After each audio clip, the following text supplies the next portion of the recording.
मिलती है जिनके सपनों में जान होती है, पंख से क्या होता है हौसलों से उड़ान होती है, पंख से क्या होता है हौसलों से उड़ान होती है। नमस्कार मित्रों, आपका हमारे इस प्लेटफॉर्म पर बहुत बहुत स्वागत है। 12वीं क्लास के जो संस्कृत के स्टूडेंट हैं उनके लिए मैं यहाँ पर ये महत्वपूर्ण वीडियो लेकर आया हूँ। बहुत सारे विद्यार्थी डिमांड कर रहे थे, हमने लाइव क्लास रखी थी, लाइव क्लास में भी बहुत सारे प्रश्न हमारे सामने आए थे। तो हम यहाँ पर देखिए, ये हमारा एक मॉडल पेपर है जो कि हमने तैयार किया है। इस मॉडल पेपर को मैं आपको कंप्लीट पूरा सॉल्व करवाऊंगा, क्योंकि ये जो पेपर है ये मैंने बोर्ड के पेपर के हिसाब से ही तैयार किया है। बहुत सारे बच्चे कह रहे थे सर हमें पेपर बताइए कि हम किस तरह से सॉल्व करें, तो मैं आपको पूरे पेपर को समझाऊंगा। यहाँ पर आपको इसी तरह से बोर्ड का पेपर सॉल्व करना है, जो कि 1 तारीख को आपका पेपर है। ठीक है, मैं पूरे पेपर को कंप्लीट बताऊंगा। इसमें आप अच्छे से देख लेना, स्क्रीन पर आपको दिख रहा होगा पूरा पेपर दिया हुआ है। प्रश्न नंबर 1 से लेकर के 23 क्वेश्चन है इसमें। पूरे क्वेश्चन मैं आपको बताऊंगा, आप एक एक क्वेश्चन को समझ लेना अच्छे से। वीडियो थोड़ा सा आपका लंबा जरूर हो सकता है, लेकिन बहुत ही आपके लिए लाभदायक होगा, आपके लिए बहुत ज्यादा उपयोगी वीडियो है। इस वीडियो को आप जरूर देखना, अपने सभी दोस्तों को शेयर करना। ठीक है, तो चलिए आज का ये खास वीडियो मॉडल पेपर 2022 कंप्लीट पूरा समझते हैं, आपको हम सॉल्व करवा रहे हैं। चलिए हम चलते हैं पेपर पर, पेपर देखते हैं पेपर में क्या है। सबसे पहले आपको क्या करना है, उसमें जो निर्देश मिलेंगे वो आपको क्या मिलेंगे, पूरी डिटेल से समझते हैं। चलिए स्टार्ट करते हैं। तो देखिए बच्चों, हम स्टार्ट करते हैं। जैसे ही आपको पेपर मिलेगा, सबसे पहले आप पेपर में अपना रोल नंबर भरेंगे। ठीक है, ये देखिए यहाँ पर ऊपर आपको रोल नंबर का कॉलम रहेगा। ये देखिए बॉक्स बने हुए हैं, यहाँ पर अपना रोल नंबर आपको भर देना है, अच्छे से फिल कर देना है। ठीक है, रोल नंबर बिल्कुल सावधानी से भरेंगे आप। अपने पास प्रवेश पत्र होगा, प्रवेश पत्र में देख करके आपको रोल नंबर भरना है। अब आप पेपर कैसे सॉल्व करोगे, मैं आपको सेम पेपर बता रहा हूं। जिस तरह आप बोर्ड में पेपर प्राप्त करोगे, जब बोर्ड में पेपर जो आएगा आपका, उसी तरह का पेपर मैं आपको यहां पर सॉल्व करके बता रहा हूं। ठीक है, एकदम अच्छे से समझ लेना, हर प्रश्न को मैं बताऊंगा, सॉल्व करके बताऊंगा। इसी तरह से आपको बोर्ड में करना है।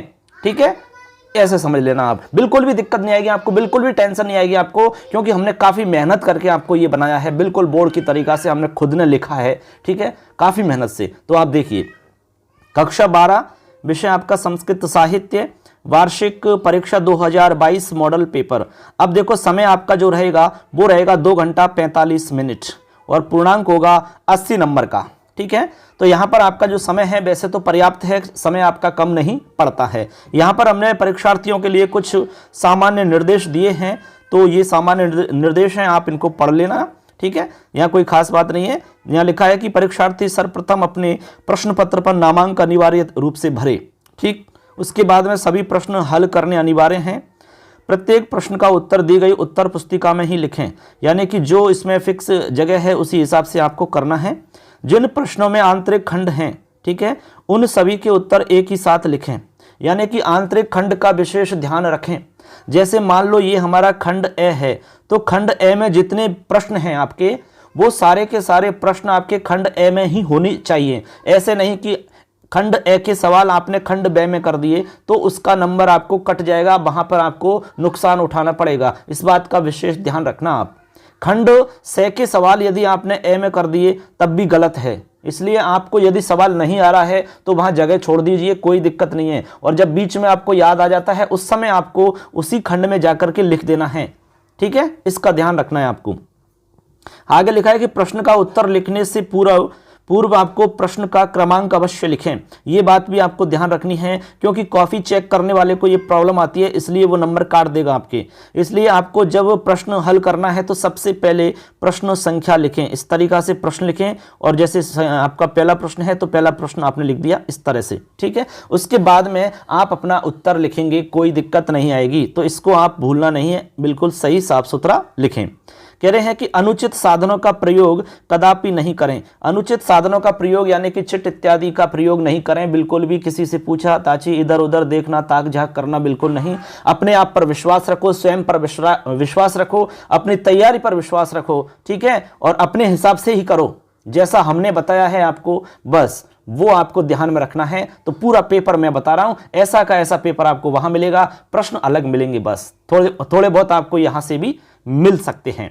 चलिए सबसे पहले आपको खंड ए करना है, यानी कि आपको सबसे पहले खंड ए से आपको मतलब स्टार्टिंग करनी है।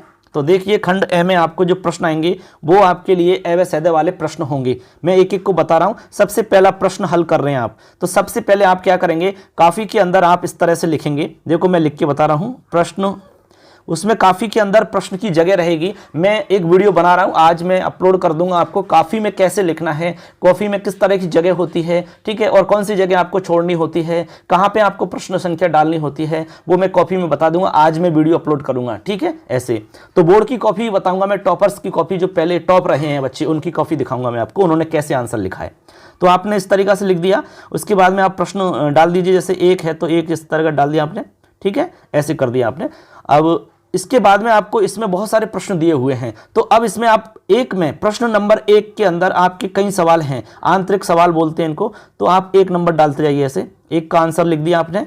जैसे मान लो 1 का आंसर ए है, मान लो, ठीक है, तो ए लिख दोगे आप। ए के आगे इसमें जो दिया हुआ शब्द है उसको भी लिखना है आगे, ठीक है। जैसे मान लो ए में लिखा हुआ है दुखानी, तो आप यहाँ पे दुखानी लिख देंगे। समझ गए बात को। जैसे मान लो आपका बे आंसर होता तो आप बे लिख देते यहाँ पर, और आगे जिसमें बे में लिख रहा है धनम, तो आप यहाँ लिख देते धनम। ऐसे ये आपका आंसर बिल्कुल सही तरीका है आंसर लिखने का।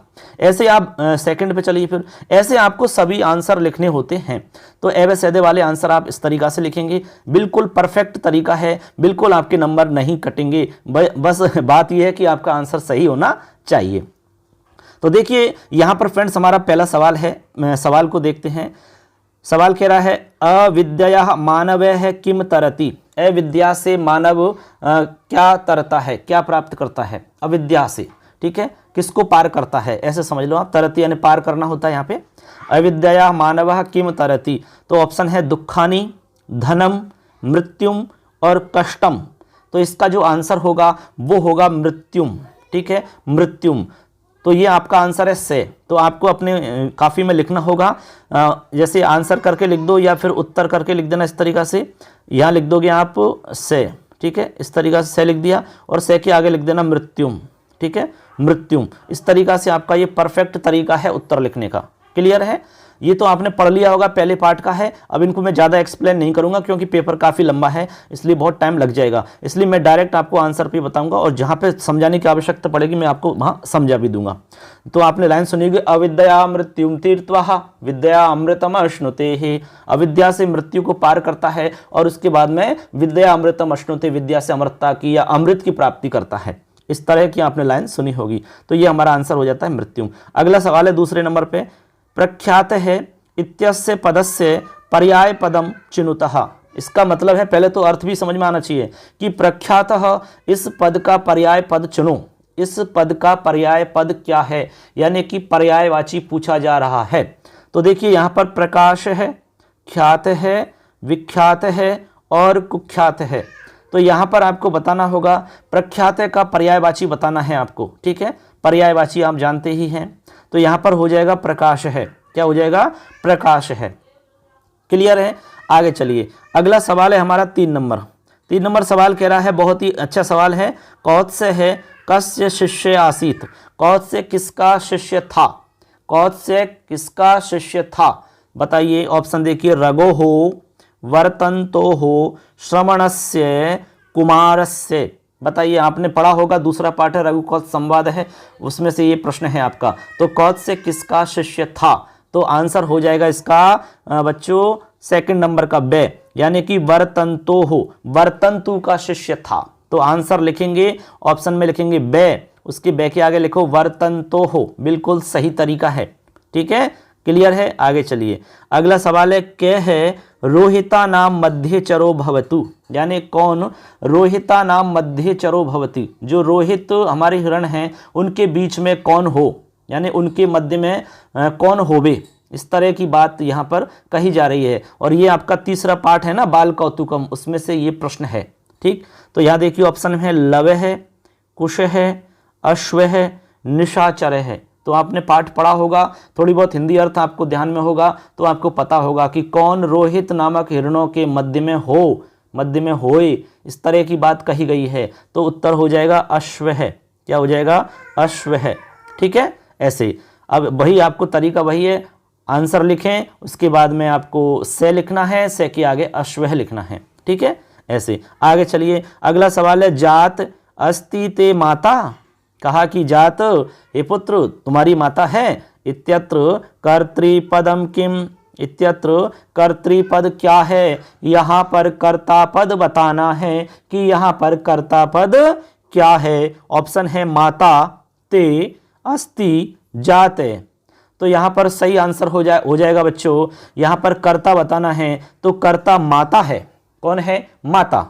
कहा जा रहा है माता अस्ति, किसकी? ते यानी तुम्हारी। तो माता यहाँ पर कर्ता पद हो जाएगा। ठीक है, चलिए अगला सवाल देखते हैं। इस तरीका से सवाल पढ़ते जाइए और अपनी काफी में आप आंसर करते जाइए। एक लाइन में एक आंसर आपको करना है और हर प्रश्न के बाद में एक लाइन आपको छोड़ते जाना है। ठीक है, अगला सवाल है अपगत मले मनसी इत्यत्र विशेष्य पदम चिनुतः। अपगत मले मनसी, यहां पर विशेष्य पद आपको बताना है। तो विशेष्य पद आप जानते ही हैं भाई, जिसकी विशेषता बताई जाती है वो विशेष्य पद होता है। तो यहाँ पर आपको विशेष्य पद बताना है। तो मन की यहाँ पर विशेषता बताई जा रही है। मनसी यानी मन में, अपगत मले का मतलब होता है विभिन्न प्रकार के जो विकार हैं उनसे मतलब दूर, विकारों से रहित होना। तो अपगत मले, ठीक है, बिना मल के, मनसी यानी मन में, जो विकार रहित हमारा मन होता है उस मन में। तो कहने का मतलब है हमारा जो मन है, इस मन की विशेषता बताई जा रही है। मन की विशेषता, अपगत मले जो है ये विशेषण है आपका। किसका विशेषण है? मन का। तो यहां पर आपसे पूछा क्या जा रहा है? यहां पर आपसे विशेष्य पद पूछा जा रहा है बच्चों। क्या पूछा जा रहा है? विशेष्य पद। तो बताइए विशेष्य पद क्या हो जाएगा? मनसी हो जाएगा। तो आपका ए आंसर करेक्ट हो जाएगा। समझ गए बात को? यदि आपसे विशेषण पद पूछा जाता तो आपका आंसर होता अपगत मले। अपगत मले तो आपका क्या है? ये तो आपका गुण है, या इसकी तो ये मानकर चलो कि इसकी विशेषता है मन की। इसलिए जो विशेषताएं होती हैं, जो गुण होते हैं ना, वो सब विशेषण होते हैं आपकी। जैसे हमने कहा कि काला आदमी, तो यहाँ पर आदमी की विशेषता है काला होना, तो काला तो विशेषण है और आदमी विशेष्य है। हमने कहा कि कृष्ण है, सर्प है, तो यहाँ पर सर्प कैसा है? काला, तो यहाँ पर सर्प विशेष्य है। इसी तरह मन कैसा है? अपगत मले है। ठीक है, तो मन की विशेषता है तो मन विशेष्य कहलाएगा। आगे चलिए, आगे है विरला ही केशाम उपदेष्टार है।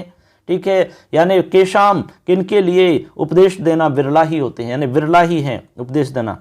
ठीक है, तो यहाँ पर आएगा आपका विरला ही केशाम उपदेष्टारा, वीराणाम, राज्ञाम, योद्धानाम, क्षत्रियाणाम। ठीक है, ऐसा माना जाता है कि राजाओं को उपदेश देना यानी कठिन काम होता है, इसलिए उनको उपदेश देने वाले विरला ही होते हैं। तो यहाँ पर आंसर होगा बे, राज्ञाम। राजाओं को उपदेश देने वाले विरला ही होते हैं। बहुत कम लोग ही होते हैं ऐसे जो राजाओं को उपदेश देने वाले होते हैं। ठीक है, इस तरह की ये पंक्ति है और ये पंक्ति आपको मिलेगी कहाँ पर? गुरु उपदेश पाठ है आपका 5वां। ठीक है, पाठ भी आपको याद रहना चाहिए, दिमाग में फिट एकदम। फिर देखो तैयारी में मजा आता है। आगे चलिए, अगला प्रश्न है नीरक्षीर विवेके कः श्रेष्ठः कथ्यते। नीरक्षीर के विवेक में या उनके निर्णय में कौन श्रेष्ठ है, यानी किसको श्रेष्ठ कहा जाता है? ठीक है, ये हमारा प्रश्न है। तो मयूर है, हंस है, पिक है, काक है। बताइए किसको मानते हैं? तो राइट आंसर हो जाएगा बे, यानी कि हंस को ही तो माना जाता है नीरक्षीर विवेक में श्रेष्ठ। हंस को कहा जाता है भाई, कहते ना, समझ गए बात को, कि पानी का पानी और दूध का दूध कर देता है हंस। इस तरीका से नीरक्षीर विवेक में श्रेष्ठ माना जाता है। और ये आपकी जो बात है या ये जो पंक्ति है आपकी, ये मिलेगी 6वें पाठ में यानी सूक्ति सुधा में, वहां पर ये बात मिलेगी। आगे चलिए, आगे है आपका या संस्कृताधार्यते रेखांकित पदस्य स्थाने संज्ञा पदम चिनुतः। रेखांकित पद, देखो रेखांकित कहाँ हो रहा है? या के नीचे रेखांकित हो रहा है, अंडरलाइन हो रखी है। तो ये पूछ रहा है कि या संस्कृता धार्यते, तो यहाँ पर आपको क्या बताना है? संज्ञा पद। तो ऑप्शन है वाणी, वेणी, जरा और विधात्रा। तो यहाँ पर बताइए फटाफट, यहाँ पर संज्ञा पद क्या होगा? संज्ञा पद आप जानते होंगे भाई, संज्ञा पद क्या होता है। हमने कहा कि संज्ञा पद के स्थान पर सर्वनाम पद का प्रयोग किया जाता है। तो कैसे करते हैं? हमने कहा कि रामः गच्छति, तो हमने राम शब्द को हटा करके हमने लिख दिया कि सह गच्छति। तो यहाँ पर जो सह हमने लिखा है, ये जो सह है ना, यही जो सह, ये क्या कहलाएगा? आपका सर्वनाम कहलाएगा। फिर हमने कहा कि से को हटा दीजिए और राम लिख दीजिए, तो हमने से को हटाया और लिख दिया राम। अब राम क्या कहलाएगा, तो राम यहां पर कहलाएगा आपका संज्ञा पद। इस तरीका से आपको बात समझ में आ रही होगी। तो यहां पर पूछा जा रहा है कि या संस्कृता धार्यते, या संस्कृता धार्यते, तो यहां पर बताइए या में क्या आ जाएगा, वाणी आ जाएगा। ठीक है, तो वाणी की जगह या आया है, तो या को हटा के वाणी हम लिख देंगे और वाणी की जगह या लिख देंगे। ऐसा यहां पर आपको समझ लेना है। ठीक है, संस्कृता आपको लिखना संस्कृता, संस्कृता का मतलब होता है संस्कारों से युक्त। ठीक है, ऐसे अर्थ तो आप जानते होंगे, अर्थ को यहाँ ज़्यादा बताने की आवश्यकता मुझे नहीं लगती है। आगे चलिए, अगला सवाल है आपका, परमेश्वर है पृथिव्याः सप्त विभागान कृतवान। 8वें पाठ में ये पंक्ति मिलेगी आपको, भू विभागाः। रेखांकित पदस्य समानार्थक पदम लिखत है। रेखांकित पद है आपका परमेश्वर है। ठीक है, ये कह रहे हैं कि इसका समानार्थक पद छांटिए आप ऑप्शन में से। अर्जुन है, ईश्वर है, परमेश्वरीम और असुर है। तो बताइए फटाफट आपको क्या करना है, इसका समानार्थक आपको पद छांटना होगा, परमेश्वरीम। ठीक है, तो यहां पर आपका आंसर हो जाएगा ईश्वर है। क्या हो जाएगा, ईश्वर है। ईश्वर है और परमेश्वर है। ठीक है, ये समान वाले अर्थ देने वाले शब्द हैं, आपके समानार्थक शब्द हैं। ठीक है, और वही आपको छांटना है। आगे चलिए, हमारा सवाल है, उदभिज्य परिषद इत्यस्य पाठस्य लेखक के अस्ति। बहुत ही बढ़िया प्रश्न है आपका। कह रहे हैं कि उदभिज्य परिषद, इस पाठ का लेखक कौन है। बताइए, उदभिज्य परिषद आपका 11वां पाठ है, समझ गए, 11वां। ठीक है, आपके सिलेबस के अकॉर्डिंग आपका लास्ट पार्ट है, तो इसका आपको बताना है लेखक। ऑप्शन में है आपका पंडित ऋषिकेश भट्टाचार्य। ठीक है, उसके बाद में जयदेव कालिदास है, कलानाथ शास्त्री।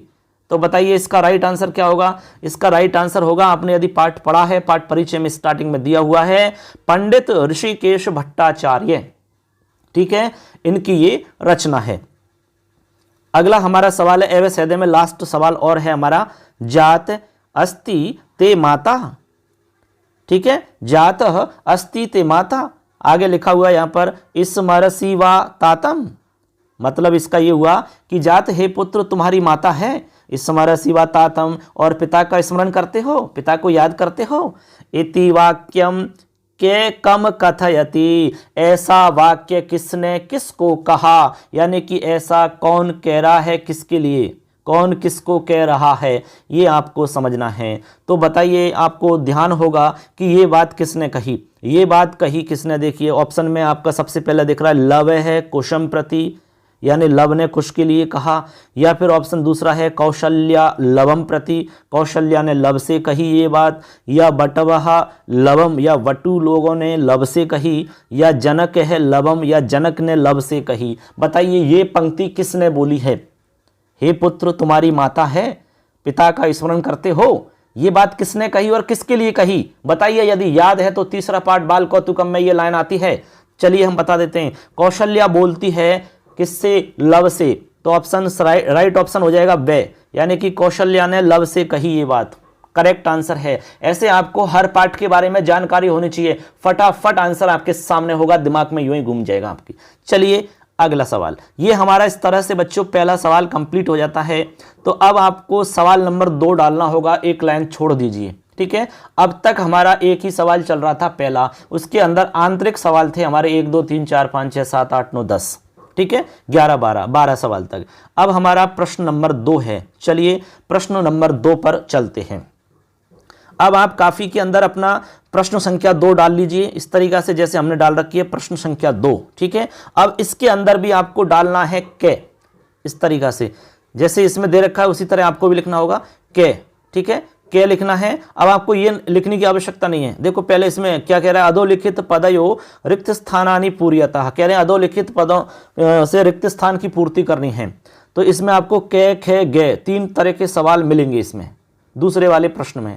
तो पहला है हमारा के, तो आप लिखेंगे के, सबसे पहले के लिखेंगे इस तरीका से काफी में। उसके बाद में आपको आंसर लिखना है फिर पहले का, फिर लिखना है दूसरे का। समझ गए, तरीका यही रहना चाहिए आपका साफ सुथरा।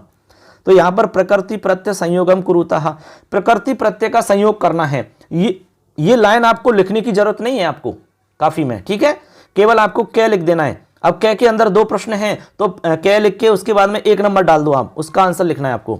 देखो लिखा हुआ है चित्रम खालिस्तान बालिका हसती।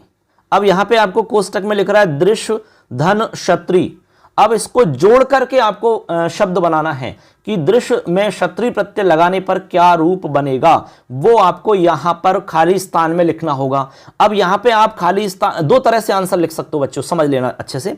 यहां पर डायरेक्ट आप ऐसे भी लिख सकते हो, ये लाइन यूं की त्यों उतार दो आप, चित्रम खाली जगह बालिका हसती, ठीक है, और आगे आपने दृश्य धन क्षत्रि लिख दिया। अब इसका रूप क्या बनेगा वो आप इस खाली जगह में लिख दो। पेन चेंज नहीं करना है आपको, उसी पेन से लिखो। हाँ ये जरूर है कि आप लिख करके उसके नीचे अंडरलाइन कर सकते हो, और पेंसिल से करो तो और भी अच्छी बात है, ठीक है। अंडरलाइन कर दो आप उसके नीचे लिख करके।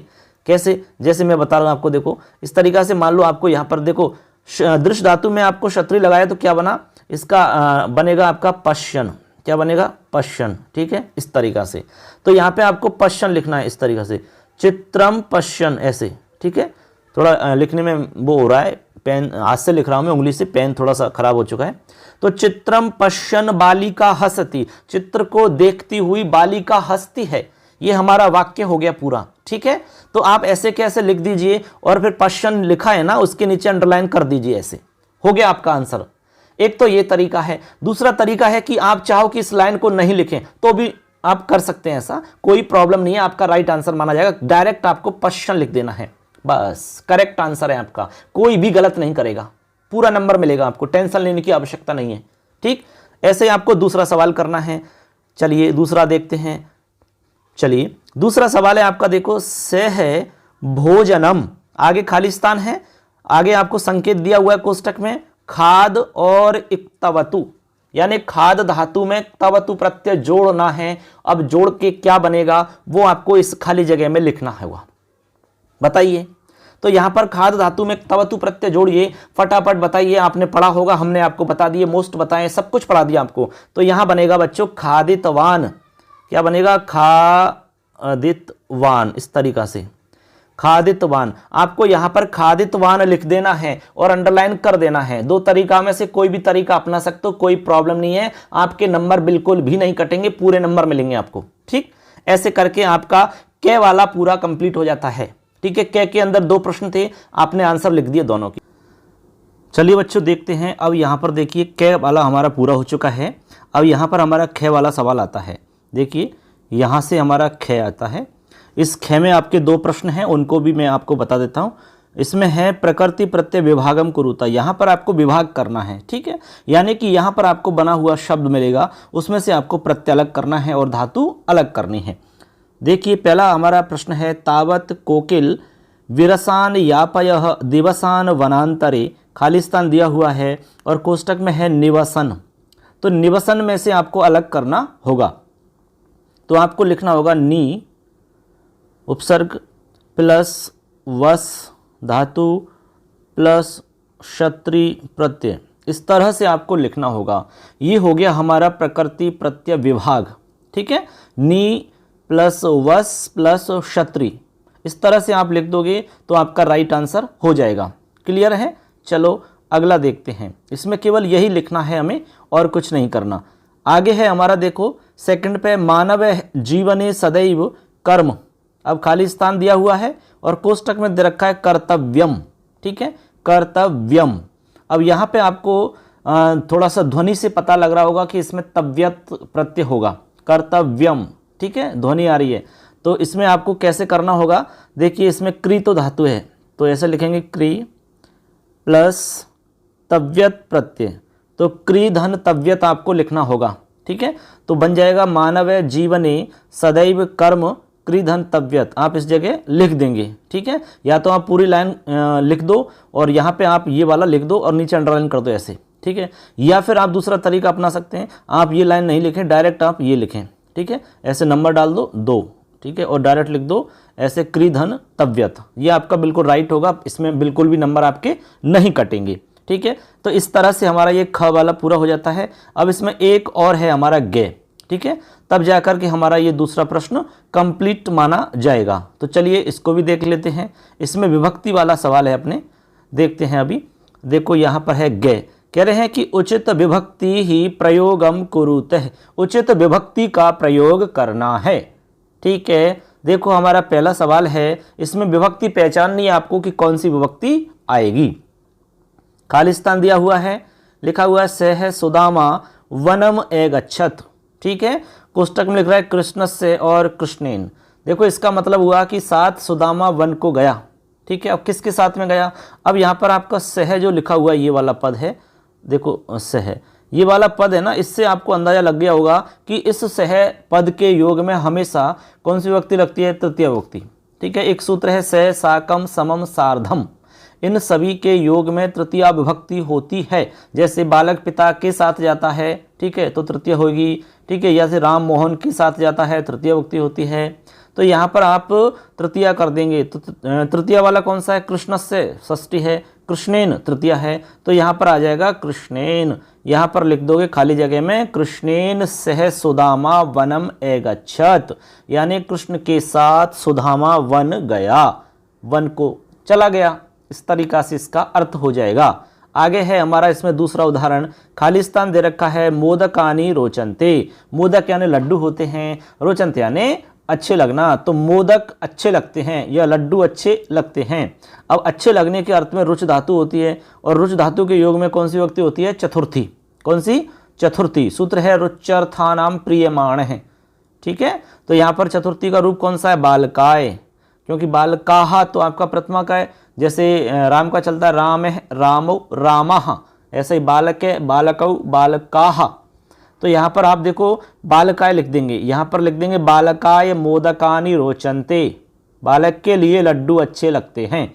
हमने तरीका बता दिया कि या तो आप डायरेक्ट पूरी लाइन लिख दो और खाली जगह में बालकाय लिख दो, नीचे अंडरलाइन कर दो। ठीक है, इसके अलावा आप डायरेक्ट आंसर लिख दो, नंबर 2 डाल के लिख दो बालकाय, 1 नंबर डाल के लिख दो कृष्णेन, ऐसे भी आप कर सकते हो। तो इस तरह से हमारा बच्चों यहाँ पर दूसरा प्रश्न कंप्लीट हो जाता है। अब हम चलते हैं प्रश्न संख्या 3 की तरफ। अब देखो यहाँ पर अपनी कॉपी में आप प्रश्न डालें 3 नंबर प्रश्न आप डाल देंगे इस तरीका से जैसे हमने लिखा हुआ है, इसमें आप लिखेंगे प्रश्न 3। अब प्रश्न 3 के अंदर लिखेंगे कै। ठीक है, इसमें भी 2 हैं, कै और ख। अब लिखेंगे इसमें कै, और फिर कै लिखने के बाद में आप डालेंगे नंबर 1 नंबर डालेंगे। पहला प्रश्न है हमारा, उपमाया प्रयोगे अद्वितीय कवि ही के अस्ति। देखो कितना अच्छा प्रश्न है आपका।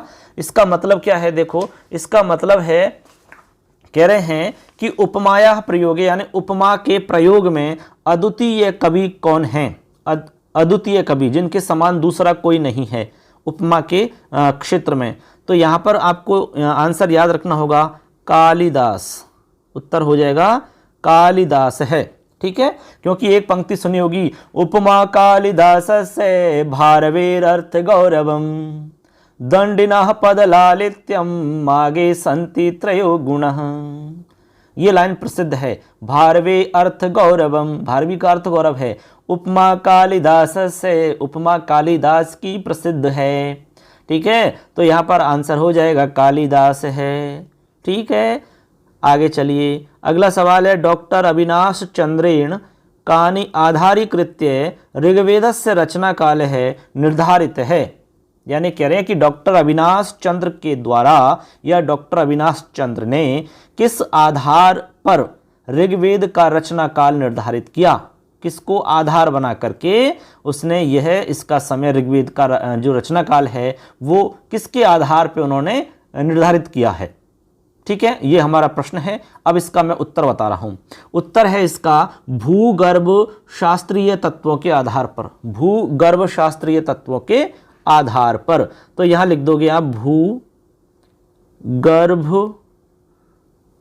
शास्त्रीय, ठीक है, तत्वानाम, ऐसे भूगर्भ शास्त्रीय तत्वानाम आधारीकृत्य ऋग्वेदस्य रचना काल है निर्धारित है। ठीक है, इस तरह ये आंसर हो जाता है। क्लियर है, तो आप केवल डायरेक्ट केवल ये लिख सकते हो भूगर्भ शास्त्रीय तत्वानाम, तब भी काम चल जाएगा, और आप पूरा एक पूर्ण वाक्य में लिखना चाहें तब भी लिख सकते हो, कोई दिक्कत नहीं है। यहाँ पर कानी लिखा हुआ है, इस कानी को हटा दो और ये लिख दो भूगर्भ शास्त्रीय तत्वानाम, आंसर हो जाएगा। बाकी पूरी लाइन को यूं की तो ही उतार दीजिए। ठीक है, अब चलते हैं, अगला सवाल है हमारा। अगला सवाल देखिए, बहुत ही आसान सा सवाल है 3 नंबर पे। ऋग्वेद है कति मंडलेषु विभक्त अस्ति। ऋग्वेद जो है हमारा कितने मंडलों में विभक्त है? ठीक है, एकदम आसान सवाल है। तो इसका आंसर लिखना होगा आपको 10। यहाँ पर आप कति को हटा दीजिए और लिख दीजिए 10। संस्कृत में 10 ऐसे लिखते हैं। तो ऋग्वेद 10 मंडलेषु विभक्त अस्ति, ये हमारा आंसर हो जाएगा। आगे चलिए, अगला सवाल बहुत ही मोस्ट है। वेदांगानी कानि संति नामानि लिखत। वेदांग कौन से हैं, नाम लिखो। यानी वेद के अंग आपको पता है 6 होते हैं। कितने होते हैं? 6। वेद के 6 अंग होते हैं। अब वो 6 अंग कौन कौन से हैं, एक बार आपको यहाँ पर नाम लिखना होगा, यानी कि आपको कंफर्म होना चाहिए कि कौन कौन से हैं। तो मैं एक बार यहाँ नाम लिख के बता रहा हूँ। एक तो है शिक्षा, एक है आपका कल्प, और एक है आपका निरुक्त। ठीक है, लिख लेना आप, इसमें मैं थोड़ा सा हिंट दे रहा हूँ। उसके बाद में एक है आपका छंद, और एक छंद के बाद में है आपका व्याकरण, और व्याकरण के बाद में है आपका ज्योतिष। ठीक है, कितने हो गए? शिक्षा 1, कल्प 2, छंद 3, व्याकरण 4, निरुक्त 5 और ज्योतिष 6। ये आपके 6 हो जाते हैं कंप्लीट। तो ये हमारे वेदांग हैं। क्या हैं? वेदांग हैं। अच्छे से आप नोट कर लेना, दिमाग में फिट कर लेना, समझ लेना, क्योंकि ये प्रश्न आपके आ सकते हैं। आगे है हमारा अगला सवाल देखिए। अगला सवाल है हमारा, मुद्रा राक्षसस्य रचनाकार के अस्ति। मुद्रा राक्षस जो रचना है, इसका रचनाकार कौन है, अर्थात इसको किसने लिखा है, इसका लेखक बताना है। तो बताइए, आसान है। इसमें आपको लिखना होगा विशाख दत्त। क्या लिखना होगा? विशाख दत्त। ठीक है, विशाख दत्त है, विशाख दत्त। कई जगह विशाखा दत्त भी लिखा हुआ मिलता है। ठीक है, उससे कोई फर्क नहीं पड़ रहा ऐसा। तो विशाख दत्त है, आप लिखोगे इसका उत्तर। ठीक, आगे चलिए। अगला है, संस्कृत साहित्य से प्रथम है उपन्यास है अस्ति। संस्कृत साहित्य का प्रथम उपन्यास है, यानी कौन सा है? संस्कृत साहित्य का प्रथम उपन्यास कौन सा है, बताइए फटाफट।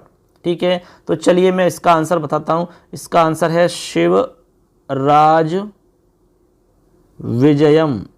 शिवराज विजयम।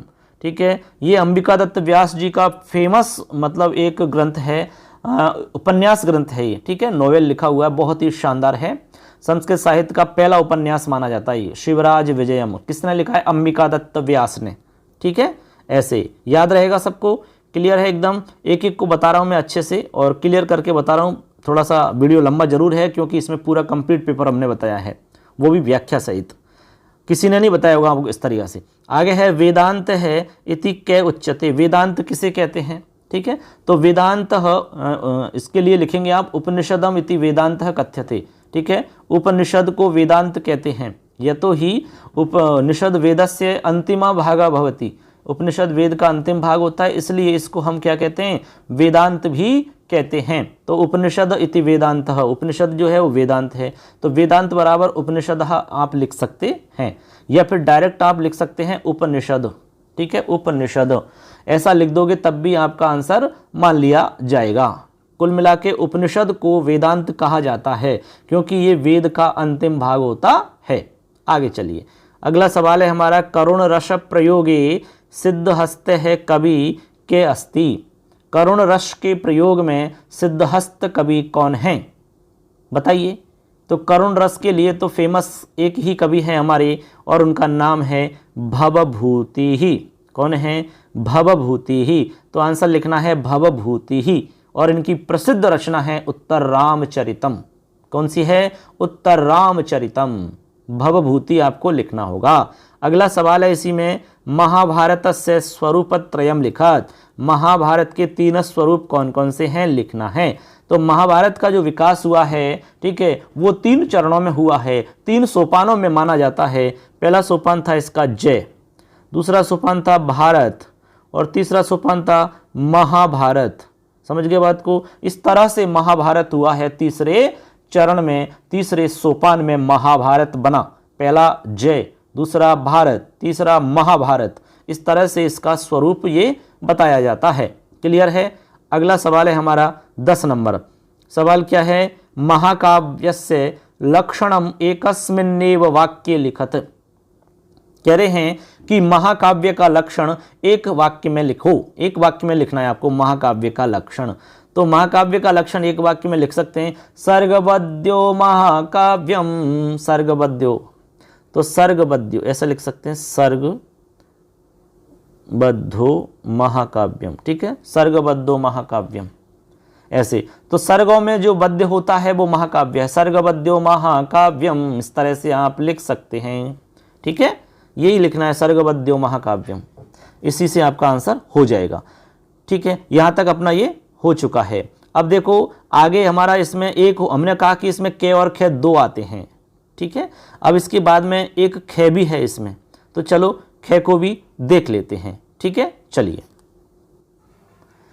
अब देखिए बच्चों, यहाँ पर हमने इसमें जो हमारा तीसरा सवाल है, इसके अंदर हमने क के अंदर जो हमारे 10 प्रश्न थे उन सबके हमने आंसर अच्छे से देख लिए हैं। अब चलते हैं हम ख पे। अब ख के अंदर देखिए लिखा हुआ है आपका, अधोलिखितेषु रेखांकित पदेषु सूत्रोल्लेख पूर्वकम विभक्ति निर्देशम कुरुते। बात समझ गए? यहाँ पर कहा जा रहा है आपसे, यहाँ कह रहे हैं कि अधोलिखित रेखांकित पदों में सूत्र का उल्लेख करते हुए आपको विभक्ति का निर्देश करना है। यानी आपको विभक्ति भी बतानी है और सूत्र का नाम भी बताना है, सूत्र भी लिखना है। चलिए देखते हैं इसमें आपका 11 नंबर समझ लो आप, 11 नंबर इसमें लिखा हुआ है आपका 11। तो यहां पर देखो कह रहे हैं, हरि ही असुरात त्रायते। हरि ही असुरात त्रायते। तो यहां पर असुरात का मतलब असुर होते हैं, राक्षस। तो भगवान राक्षस से बचाते हैं, यानी असुर से रक्षा करते हैं। ठीक है, तो रक्षा करने के अर्थ में आपको ध्यान में आ रहा होगा, हमारे रक्षा करने के अर्थ में जो हम धातु का प्रयोग करते हैं तो वहां पंचमी विभक्ति लगाते हैं। एक सूत्र चलता है, भीत्रार्थानाम भय हेतु। भीत्रार्थानाम भय हेतु, इस आपको यहाँ लिखा हुआ दिख रहा होगा, आपको मैं लिख के ही बता देता हूँ और आपको नीचे भी लिखा हुआ मिल जाएगा। देखो मैं यहाँ लिख के बता रहा हूँ, भीत्रार्थानाम भय हेतु, उससे आपको समझ में आ जाएगा। वैसे तो आप लिख सकते हो, इसमें कोई बड़ी बात नहीं है, क्योंकि आपने पढ़े होंगे ये अच्छे से, आप देख सकते हैं आपको किस तरह से लिखना है। आपने सूत्र पढ़ा हुआ भीत्रार्थानाम भय हेतु, उसमें जो भी अर्थक धातु है यानी डरना अर्थ में, और त्रार्थक जो धातु है रक्षा करने के अर्थ में, वहां पे हम लगाते हैं पंचमी विभक्ति। तो यहाँ पर पंचमी लगी हुई है, देखो ये असुरात में। ठीक है, तो यहाँ पर आपको सूत्र का नाम लिखना है। सबसे पहले तो सूत्र लिख देंगे आप, जैसे ऐसे करके लिखेंगे सूत्रम। ठीक है, सूत्रम भीत्रार्थानाम भय हेतु। देखो मैं लिखूं भीत्रार्थानाम भय हेतु, थोड़ा सा लिखने में ऐसे ही आएगा इसमें। ठीक है, भीत्रार्थानाम भय हेतु, ये हमारा सूत्र हो गया। ठीक है, उसके बाद में लिखना है विभक्ति ही, तो नीचे लिखेंगे विभक्ति ही, उसमें लिखेंगे पंचमी विभक्ति। कौन सी लिखेंगे? पंचमी विभक्ति। क्लियर है? तो हमारा पहला सवाल तो ये हो जाता है 11 नंबर वाला। अब चलो दूसरे पे चलते हैं। दूसरा हमारा है इसमें, छात्र है शिक्षकात पठती। छात्र शिक्षक से पढ़ता है।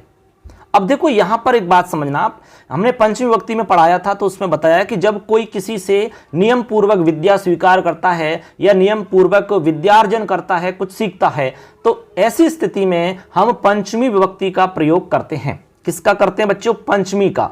अब यहां पर एक सूत्र है हमारा, तो मैं सूत्र बता रहा हूं इसके लिए, तो लिखेंगे आप सूत्रम आख्यातोपयोगे। मैं लिख के बता रहा हूं यहां पर, आख्यातोपयोगे। आख्यातोपयोगे, आख्यातोपयोगे। ठीक है, आप थोड़ा और अच्छे से कर लेना। इसमें मैं हाथ से लिख रहा हूं, इसलिए थोड़ा सा इसमें लिखने में ज्यादा साफ नहीं लिखा जा रहा है। आख्यातोपयोगी तो सूत्र हो गया, और विभक्ति लिखेंगे पंचमी। इन दोनों उदाहरणों में पंचमी विभक्ति है आपकी। कौन सी है? पंचमी। क्लियर है? तो यहां पर हमारा इस तरह से ये तीसरा जो प्रश्न है ये कंप्लीट हो जाता है पूरा का पूरा। तो ऐसे हमारा यहां पर बच्चों ए खंड कंप्लीट हो जाता है पूरा। अब देखो यहां पर मैं आपको एक बात और बता देता हूं आपके लिए ध्यान रखने के लिए। जैसे मान लो आपने ए भाग पूरा कर लिया, अब मान लो कि ए भाग में कुछ प्रश्न ऐसे थे जो आपसे नहीं आ रहे थे। ठीक है, कोई बात नहीं है, टेंशन लेने की आवश्यकता नहीं है, घबराने की आवश्यकता नहीं है। ऐसा सबके साथ होता है, आपके साथ नहीं है, सबके साथ होता है ऐसा। तो भाई प्रश्न भूल जाते हैं एग्जाम में जाके, अच्छे अच्छे लोग भूल जाते हैं। हमारा जो दिमाग है ये जितना प्रेशर में रहेगा, टेंशन में रहेगा, तनाव में रहेगा, ठीक है, घबराहट में रहेगा, उतना ही भूलता है ये। इसलिए इस छोटे से दिमाग को आप फ्री रखो, बिल्कुल टेंशन फ्री रखो। इसमें आपको टेंशन नहीं भरनी है, इसको आराम करने दो, ठीक है। अब इससे पहले जो कुछ पढ़ लिया वही काम आएगा आपके, लेकिन लास्ट में और आप उदाहरण मेन चीज देखो। अब तो केवल मेन देखो अब, ठीक है। ज्यादा टेंशन नहीं, मेन को देखो, जो हम बता रहे हैं उनको आप देखो, सुन लो बस मस्ती से, मजे में सुनो। आप दिमाग पे ज्यादा जोर नहीं देना है, केवल सुनो अच्छे से मस्ती के साथ में, कि ऐसी खुशी होनी चाहिए कि एग्जाम देने हमें, एक एग्जाम आपके लिए एक उत्सव है, एक तरह से आप एक त्योहार है आपका, ऐसे मानते हुए आप सुनो अच्छे से, याद भी रहेगा आपको मस्ती के साथ में। तो आपको जैसे मान लो कोई सवाल नहीं आ रहा है ए में, और आपको क्या करना है, उसी समय वहां पर आप संख्या डाल दो और छोड़ दो, ठीक है। ऐसा मत करना कि आपको वो सवाल याद आ गया तो खंड बे में कर दिया, अब बे में कर दोगे तो उसका नंबर नहीं मिलेगा, आपको नुकसान होगा। तो आपको यदि बे में करते समय याद आ रहा है तो आप वहां जाओ ए में वापस, और ए में वहीं करो आप जहां पे आपने संख्या लिख के छोड़ा है, ठीक है। ऐसे आगे चलिए, अब हम चलते हैं बच्चों 4 नंबर प्रश्न पर, ठीक है। 4 नंबर प्रश्न है हमारा, आप काफी में लिखेंगे प्रश्न संख्या 4। उसके अंदर देखो क्या है, अधोलिखित छंदसाम कश्चित एकस्य लक्षणम उदाहरणम च लिखत। कह रहे हैं कि इनमें से आपको एक का लक्षण उदाहरण लिखना है। क्या लिखना है? एक का लक्षण उदाहरण लिखना है, दोनों का नहीं लिखना है, किसी एक का। अब किसका लिखना है, ये तो वही आपको जो याद है उसका लिखना है आपको। इनमें से कोई भी याद है तो आप उसका लिख दीजिए फटाफट, कोई दिक्कत वाली बात नहीं है। अब आपने कोई तो याद किया होगा, इसमें आपके लिए ऑप्शन है, एक तो शिखरणी और एक द्रुत विलंबित है। शिखरणी का भी लिख सकते हो और द्रुत विलंबित का भी लिख सकते हो आप। तो सबसे पहले तो आपको लिखना होगा लक्षणम, ठीक है। लक्षणम लिखो, कॉफी में लिखो लक्षणम, और उसके आगे डैश लगा के बराबर में लिखो इसका लक्षण। तो आप जैसे शिखरणी का लिखना चाह रहे हो तो शिखरणी का लिखिए आप, रसैरुद्रैश्चिन्नायमन सब लाग शिखरणी। रसई रुद्र छिन्ना यमन सब लाग है शिखरणी, ये हमारा शिखरणी का क्या है, लक्षण है। क्या है? लक्षण। तो ये तो हो गया लक्षण। अब लक्षण के जस्ट नीचे लिखना है उदाहरणम। मैं तरीका बता रहा हूं कॉपी में कैसे लिखना है, उदाहरणम। अब उदाहरण आपके देखो बहुत सारे हैं, इसमें कोई भी उदाहरण लिख सकते हो जो भी आपको याद है। अनाग्रातम पुष्पम किसलय मलूनम कररुहई, एक तो ये लिख सकते हो, ठीक है। इसके अलावा और भी हैं, पृथिव्याम पुत्रास्ते जननी बहवा संति सरलाहा, ये भी लिख सकते हो आप। और भी कई उदाहरण हो सकते हैं आपके, कहीं से भी लिख सकते हो आप। बहुत सारे बच्चे कह रहे हैं कि सर हम किताब का ही लिखें या पासबुक का लिखें या आपने जो बताया वो लिखें। हम कह रहे हैं कि कहीं से भी लिखो, कोई भी लिखो, लेकिन होना शिखरणी का ही उदाहरण चाहिए। ऐसा नहीं कि शिखरणी में दूसरा कोई आपने लिख दिया तो वो तो गलत है ना, फिर ऐसे कैसे लिख दोगे आप। तो शिखरणी का लिखना चाहो तो शिखरणी का लिख दीजिए आप, और दुरत विलंबित का लिखना चाहो तो दुरत विलंबित का लिख दिए, जो भी आपको लिखना है। एक बता रहे हैं हम तो आपको, दुरत विलंबित का लिख सकते हो आप, ठीक है, क्योंकि ये आपके लिए आसान रहेगा, क्योंकि आपने इसका उदाहरण उसमें अलंकार में याद किया होगा।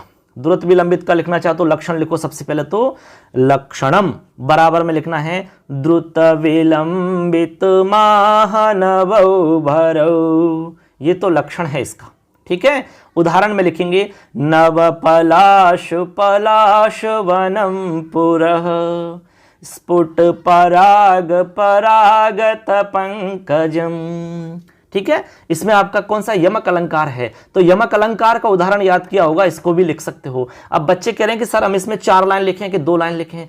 देखो ऐसा है, आप 2 लाइन लिख सकते हो, 2 लाइन लिख कर के भी आपको नंबर मतलब मिल सकते हैं।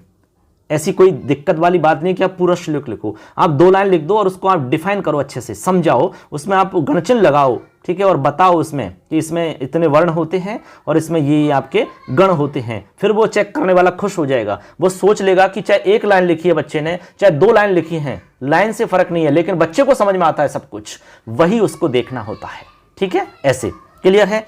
तो ये हमारा कंप्लीट हो जाता है चौथा सवाल। ऐसे आप लिख दोगे, 2 नंबर आपके पक्के हो गए। चलो अगला सवाल है 5 नंबर पे। 5 नंबर सवाल है हमारा, देखिए, अधोलिखित पद्यांशेषु कस्यचित् एकस्य गणचिन्हं प्रदर्शयन् छंदसः नामोल्लेखं कुरुतः। इसमें आपको थोड़ा सावधानी रखनी है भैया। क्या करना है? सावधानी रखनी होगी आपको। देखिए ये कह रहे हैं आपको कि इनमें से आपके लिए कोई भी एक आप पद्यांश देखना है जो आपको अच्छा लग रहा हो या आपको सही है आपके लिए, उसमें आपको गण चिन्ह लगाने हैं। आपके लिए यहां पर 2 पद्यांश दिए हुए हैं, 1 नंबर और 2 नंबर। अब इसमें एक में आपको गण चिन्ह लगाना है किसी में भी, और गण चिन्ह लगा करके आपको छंद का नाम बताना है। यह है इस प्रश्न का मतलब। बात क्लियर है? अब बहुत सारे बच्चे पूछते रहते हैं कि सर इसमें हम दोनों करें कि एक करें, दोनों करें कि एक करें। क्लियर है, आपको पूछने की जरूरत नहीं है। अब सुन लो अच्छे से, 5वें प्रश्न में आपको केवल एक ही करना है, उसमें आपको गण चिन्ह लगाने हैं और गण चिन्ह लगा करके आपको छंद का नाम बताना है। तो चलिए मैं एक लाइन में लगा के बता रहा हूं, ठीक है। ये पहली वाली जो लाइन है मैं झूम कर रहा हूं इसको अच्छे से, झूम इसलिए क्योंकि भाई आपको साफ साफ दिख जाए, एकदम क्लियर, ठीक है। देखो ऐसे झूम करके मैं आपको साफ क्लियर बता दूंगा एकदम।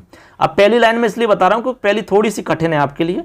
चलिए पहली लाइन के अंदर मैं सबसे पहले तो गण चिन्ह लगा रहा हूं। अब चिन्ह लगाने से पहले एक बात बता देता हूं, जहां पर आपकी जो मात्राएं दीर्घ हैं, ठीक है, दीर्घ मात्राएं आप जानते हैं, लघु मात्राएं भी आप जानते हैं। जैसे मान लो आप ऊ जानते हैं, ये छोटा ऊ है और ये बड़ा ऊ है, तो इसमें लघु दीर्घ तो आप जानते ही हैं, तो इसमें बताने की आवश्यकता नहीं है। अब देखो इसके अलावा एक बात और रखनी है, किसी वर्ण में यदि अनुस्वार लगा हुआ है तो उसको हम दीर्घ कहेंगे, तो दीर्घ के लिए एस का चिन्ह लिखा जाता है, और लघु के लिए हम आई का चिन्ह लिखते हैं, ठीक है। यदि किसी वर्ण में अनुस्वार लगा हुआ है तो उसमें आप दीर्घ बनाएंगे उसको, यानी एस लिखेंगे उसमें, उसके लिए। यदि किसी वर्ण में विसर्ग लगा हुआ है तो उसको भी एस लिखेंगे। यदि आपका कोई संयुक्त वर्ण है तो संयुक्त वर्ण से पहले वाला वर्ण चाहे दिखने में आपको लघु लग रहा है लेकिन वो भी दीर्घ हो जाएगा, संयुक्त वर्ण से पहले वाला दीर्घ हो जाएगा। जैसे मैं आपको एक एग्जाम्पल दे देता हूं यहां पर, जिससे कि ये बात क्लियर हो जाएगी। जैसे विद्या शब्द है आपका, जैसे एक शब्द है विद्या, ये अब देखो विद्या में आ तो दिख रहा है द्या, ये तो आपको दीर्घ दिख रहा है, तो यहां तो कोई प्रॉब्लम नहीं है। लेकिन यहां वी जो है ये दिखने में आपको ह्रस्व लग रहा है, लघु दिख रहा है, लेकिन ये लघु नहीं है छंद के नियम के हिसाब से। हमने कहा कि संयुक्त वर्ण से पहले वाला वर्ण, अब दे और ये मिलकर द्या बना हुआ है, तो ये आपका संयुक्त वर्ण है। ये इस संयुक्त वर्ण से पहले का जो वर्ण होगा वो दीर्घ माना जाएगा, तो यानी कि वी जो है ये दीर्घ माना जाएगा, और यहां पे आपको एस का चिन्ह लगाना होगा ऐसे, और द्या में तो एस होता ही है, तो डबल एस बनेगा विद्या में। ये बात आप अच्छे से दिमाग में फिट कर लेना, ठीक है, क्योंकि ये आपको काम आएंगी बहुत। अब चलिए ये आपको मैंने तरीका थोड़ा सा बता दिया है, अब हम इसमें चिन्ह लगा के बता रहे हैं आपको अच्छे से, आपको काफी में इसी तरह लगाने हैं। देखो सबसे पहले हम लगा रहे हैं के पे, तो के आपका दीर्घ है, सिंपल सबको दिख ही रहा है आपको, इसमें के आपकी दीर्घ मात्रा है, एस लगा देंगे, ठीक है। यू दीर्घ है, एस लगा देंगे। रा दीर्घ है, एस लगा देंगे। ये 3 एस लगातार बन गए, ठीक है। अब 3 का आपका एक गण तैयार हो गया, मगण बन गया। मगण में तीनों आपके दीर्घ होते हैं, ये बात आप जानते होंगे, ठीक है। अब चलिए आगे, इसमें आपका नी आ रहा है तो नी में आई आएगा, फिर ने आ रहा है इसमें भी आई आएगा क्योंकि लघु में आई आता है। उसके बाद में भू, तो भू आपका दीर्घ है, फिर शे आई आएगा, फिर ये। अब देखो ये जो है, इस ये में बताओ क्या लिखें, हम आई लिखें कि एस लिखें, बताओ फटाफट, चलिए सोचो। बहुत सारे बच्चे सोच रहे हैं कि भाई इसमें आई आएगा, लेकिन नहीं बच्चों, इसमें आई नहीं आएगा। हमने विद्या का उदाहरण दिया था अभी, संयुक्त वर्ण से पहले का वर्ण दीर्घ माना जाएगा। तो यहां पर देखो ने और ते संयुक्त वर्ण है कि नहीं, इस संयुक्त वर्ण होने के कारण यह जो है वो दीर्घ माना जाएगा, इसलिए आपको यहां पर एस लिखना होगा, ठीक है। अब ती का नंबर आया, तो ती तो बेचारा वैसे ही ह्रस्व है, लघु है, तो इसमें तो आई आएगा। फिर पू आई, रू आई, फिर शय। अब शय में बताइए क्या आएगा, हमने कहा कि किसी भी वर्ण में अनुस्वार लगा हुआ है तो उसमें दीर्घ आएगा, तो यहां पर दीर्घ लिखना है इस तरह से। फिर हा दीर्घ है, रा दीर्घ है, ने आई है, चे। अब देखो यहां पर मामला आपको वही वाला है, यहां पर देखो चे में क्या आएगा भाई, एस आएगा। क्यों? क्योंकि ने और दे आपके संयुक्त हो रहे हैं, चंद्र द्र हो रहे हैं ना संयुक्त वर्ण, तो संयुक्त वर्ण से पहले का आपका दीर्घ हो जाएगा, तो चे दीर्घ हो गया। और द्रो जो है ये तो अपने आप दीर्घ है ही। अब आपका जो आधे हैं इनसे कोई मतलब नहीं अपने को, यहां पर वे है तो वे में आई है, और लाहा ये दीर्घ है आपका, लास्ट में दीर्घ है, थोड़ा सा लिखने में नहीं आ रहा है सही, इससे ठीक है एस आएगा। क्लियर है? अब इस तरह से आपने ये चिन्ह लगा दिए, ऐसे आपको साफ सुथरे चिन्ह लगा देने हैं काफी के अंदर, ठीक है। अब देखो इसकी काउंटिंग कर लो भले आप, कितने वर्ण हो रहे हैं, 1 2 3 4 5 6 7 8 9 10 11 12 13 14 15 16 17 18 19 वर्ण हो रहे हैं इस लाइन में भैया। तो 19 वर्ण केवल एक ही छंद में होते हैं, शार्दूल विक्रीडितम। कहां होते हैं, शार्दूल विक्रीडितम। ये तो आपको ध्यान में रहना चाहिए, शार्दूल विक्रीडितम में कितने वर्ण होते हैं, ऐसे आपको ध्यान रहना चाहिए। तो मैं लिख के बता देता हूं यहां पर, इसमें आप छंद का नाम लिखेंगे शार्दूल विक्रीडितम, शार्दूल विक्रीडितम, ये आपका छंद का नाम हो जाएगा, ठीक है। और ये हमारे चिन्ह हो गए, क्लियर है। इस तरह से आपको काफी में सॉल्व करना है, बिल्कुल पूरे के पूरे नंबर प्राप्त करने हैं। तो जो जो हम बात बता रहे हैं वो आपको दिमाग में फिट कर लेनी है, ठीक है। अब बाकी तो आपकी मर्जी है, हम पूरा मेहनत कर रहे हैं, पसीने से तर तर हो रहे हैं, बिल्कुल सब कुछ बंद कर रखे हैं, पंखा कूलर वगैरह सब, ठीक है, क्योंकि हम आपको अच्छे से बताना चाहते हैं, बिल्कुल आवाज साफ सुथरी एकदम क्लियर आए, हम ये चाहते हैं, ठीक है बच्चों, समझ में आ गया आपके। चलिए अगले सवाल पे चलते हैं। अब इसमें देखो एक ऑप्शन और भी है, इसमें दूसरा वाला भी कर सकते हो आप, ठीक है, उसमें कोई दिक्कत नहीं है। अपि स्वर्णमयी लंका न मे लक्ष्मण रोचते है, इसमें अनुष्टुप छंद है, ठीक है, सिंपल है एकदम, अनुष्टुप में तो कोई दिक्कत ही नहीं आती है। तो अनुष्टुप वाला करना चाहो तो अनुष्टुप का कर लो, अनुष्टुप अपनी तरफ से करना आप, मैंने एक बता दिया पेपर के हिसाब से, ठीक है। चलो आगे, अगला सवाल है हमारा, देखिए 6 नंबर का। चलिए अब 6 नंबर सवाल की तरफ चलते हैं हम, पेपर काफी लंबा है, हमें बहुत लंबा सफर तय करना है। छठा सवाल, आप काफी में नंबर डालेंगे 6, ठीक है। प्रश्न को पढ़ते हैं, अधो लिखितेषु अलंकारेषु द्वयो अलंकारयो लक्षणम उदाहरणम च लिखत। अब देखो पहले तो ये इसका मतलब सुनो आप बार बार जो एग्जाम में बच्चे पूछते रहते हैं, बहुत सारे बच्चे पूछते हैं कि सर इसमें हम 2 करें कि 1 करें कि 3 करें। तो यहां क्लियर लिखा हुआ है कि द्वयो हो अलंकारयो, यानी इनमें से कोई 2 अलंकार आपको करने हैं। अब करना क्या है, आपको लक्षण लिखना है और उसका उदाहरण लिखना है, ये आपको काम करना होगा, लक्षण और उदाहरण आपको लिखना होगा, बात समझ लेना। तो यहां पर उदाहरण आपको देखो, एक तो यमक है आपके लिए, उपमा है और एक रूपक है। इनमें से आपको कोई भी 2 करने हैं जो आपको अच्छे से आ रहे हैं, जो आपको अच्छे से समझ में आते हों और जो आप जिन पर आपको विश्वास है कि हाँ ये मैं अच्छे से कर सकता हूं और मैं अच्छे से लिख सकता हूं, वो आपको करने हैं। देखो यमक भी कर सकते हो आप, उपमा भी कर सकते हो, रूपक भी कर सकते हो। तो चलो जैसे मैं यमक का है, मान लो कोई यमक करना चाहता है तो यमक का मैं बता देता हूं आपको। सबसे पहले तो आप लिखेंगे जैसे यमक, ठीक है, आप प्रश्न संख्या 6 लिखेंगे, उसके बाद में 1 नंबर डाल देंगे, ऐसे यमक है ना 1 नंबर पे, या आप यमक लिख दो, कोई प्रॉब्लम नहीं है, 1 नंबर डाल के यमक लिख दो और इसके आगे ऐसे एरो लगा दो और फिर नीचे लिखो लक्षणम। ऐसे मैं बता रहा हूं कॉपी में कैसे लिखना है, लक्षणम ऐसे करके ऐसे लगाना है। अब आपको लक्षण लिखना है, इसका लक्षण याद किया होगा आपने, यमक का लक्षण, यमक का लक्षण है सत्यर्थे पृथगर्थायाः स्वर व्यंजन समहते क्रमेण तेनैवावृत्तिर यमकम विनिगद्यते। ये हमारा लक्षण हो गया, इतना लिखना है आपको, ठीक, लक्षण कंप्लीट हो गया। अब आपको लिखना है उदाहरण। क्या लिखना है, उदाहरण। उदाहरण तो बहुत ही इसका सरल है, अब नीचे लिखेंगे उदाहरणम, उदाहरणम, इस तरीका से कॉपी में ऐसे लिखना आपको, सेम बिल्कुल सही नंबर मिलेंगे आपको पूरे के पूरे। उदाहरण लिखना है आपको, नव पलाश पलाश वनम पुरहे स्फुट पराग परागत पंकजम मृदुलतांत लतांतमलोकयत ससुरभीम सुरभीम सुमनुभरहि। इस तरह से आपको इसका उदाहरण लिख देना है। अब इसमें और कुछ समझाने की आवश्यकता नहीं है, क्योंकि आपको केवल लक्षण लिखना है और उदाहरण लिखना है, बस, और कुछ भी नहीं करना है आपको, ठीक है। यहाँ चिन्ह बिन्ह का ऐसा सिस्टम नहीं कि चिन्ह लगाओ, तो हो गया काम आपका। ऐसे अभी तो 1 ही हुआ है, 2 करने हैं आपको, 1 तो हो गया कंप्लीट। इसी तरह से आपको दूसरा और करना है। अब दूसरा इसमें लिखा हुआ उपमा, उपमा कर सकते हो आप चाहो तो, उपमा, चलिए उपमा कर लो, मान लो तो 2 नंबर डालिए और उपमा लिखो, फिर नीचे वही लिखो लक्षणम, लक्षणम के आगे लिखो एरो लगाओ, लिखो लक्षण इसका। उपमा का लक्षण है प्रस्फुटम सुंदरम साम्यम उपमेत्य विधीयते।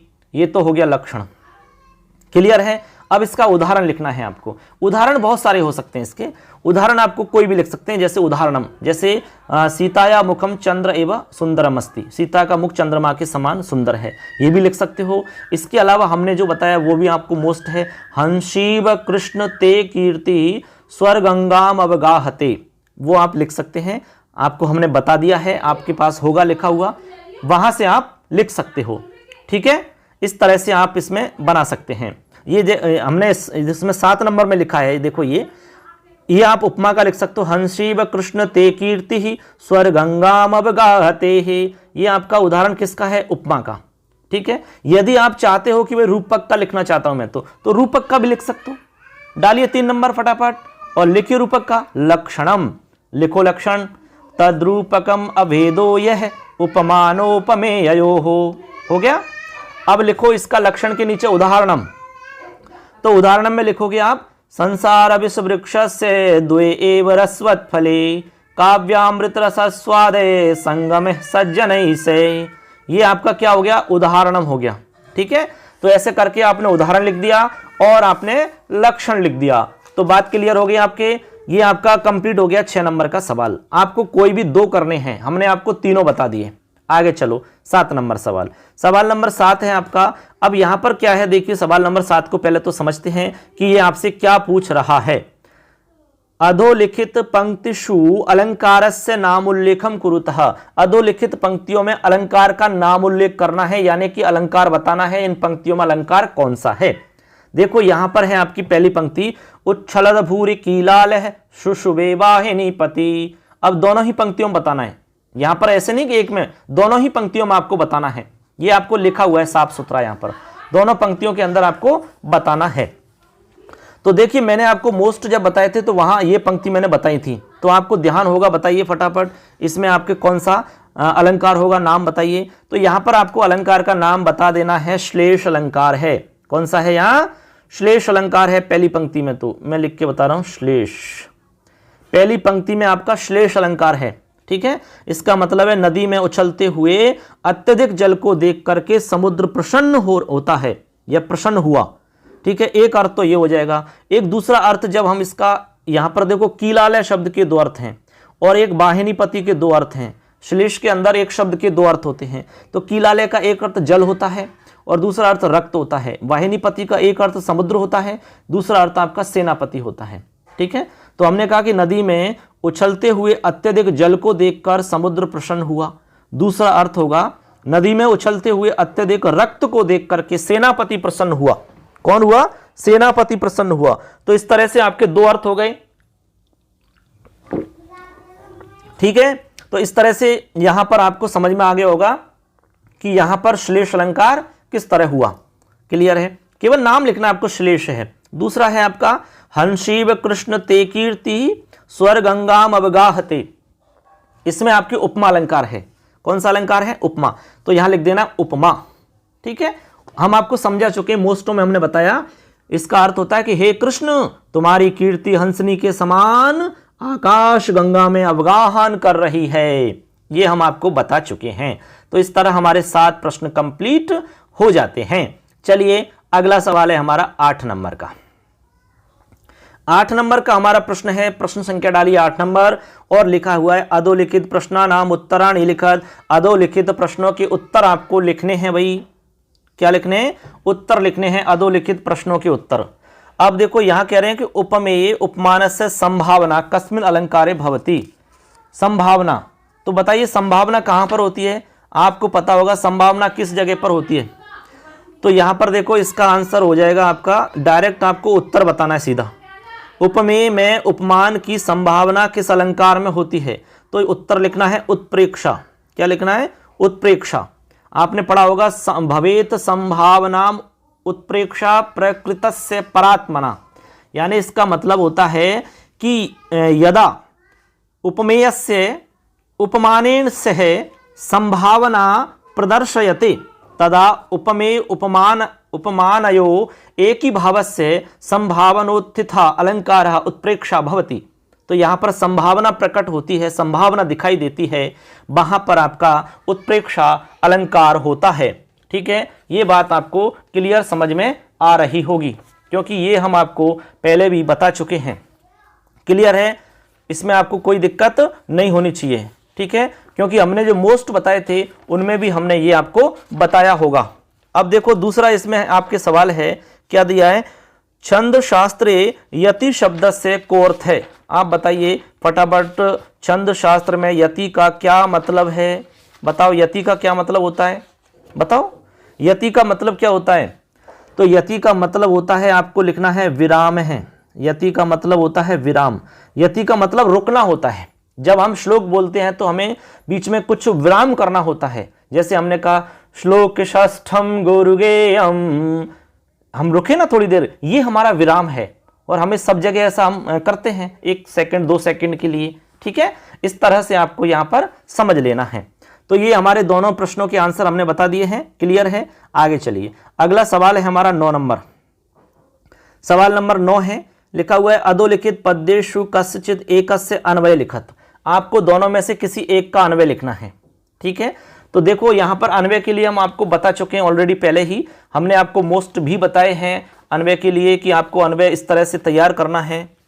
और फिर आपको हमने तरीका भी बताया है अन्वय का कि अन्वय कैसे किया जाता है।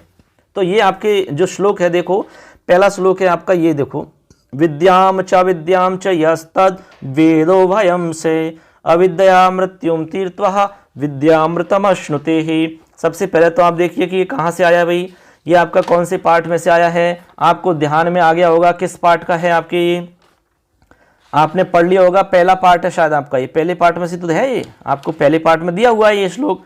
तो इसका अन्वय करना है। अन्वय के बारे में हमने आपसे कहा कि अन्वय तभी हो सकता है जब आपको इनके शब्दों को तोड़ना आता हो, एक तो दूसरी बात आपको इनके शब्दों का अर्थ आता हो, इसके अलावा आपको पूरे श्लोक का अर्थ समझ में आता हो, तब आप अन्वय कर सकते हो। तो इसका अन्वय हो जाएगा, मैं आपको बता देता हूं। इसी के अंदर अन्वय आप लिखोगे, देखो यह है अन्वय में आप लिखोगे, यह है ये विद्याम चे अविद्याम चे तत् उभयम सह वेद, ठीक है। अन्वय आप देख लेना, आपको मैं इसमें लिख के बताऊंगा, टाइम ज्यादा लगेगा। उसके बाद में लिखना है अविद्याम या अविद्या, देखो यहां से लिखना अविद्या मृत्युम मृत्युम तीर्थवा, ठीक है, विद्या मृतम अश्नुते। ये लाइन तो पूरी सेम यों की तो आ जाएगी, सेकंड वाली, केवल पहली जो लाइन है उसमें आपको आगे पीछे करने हैं कुछ।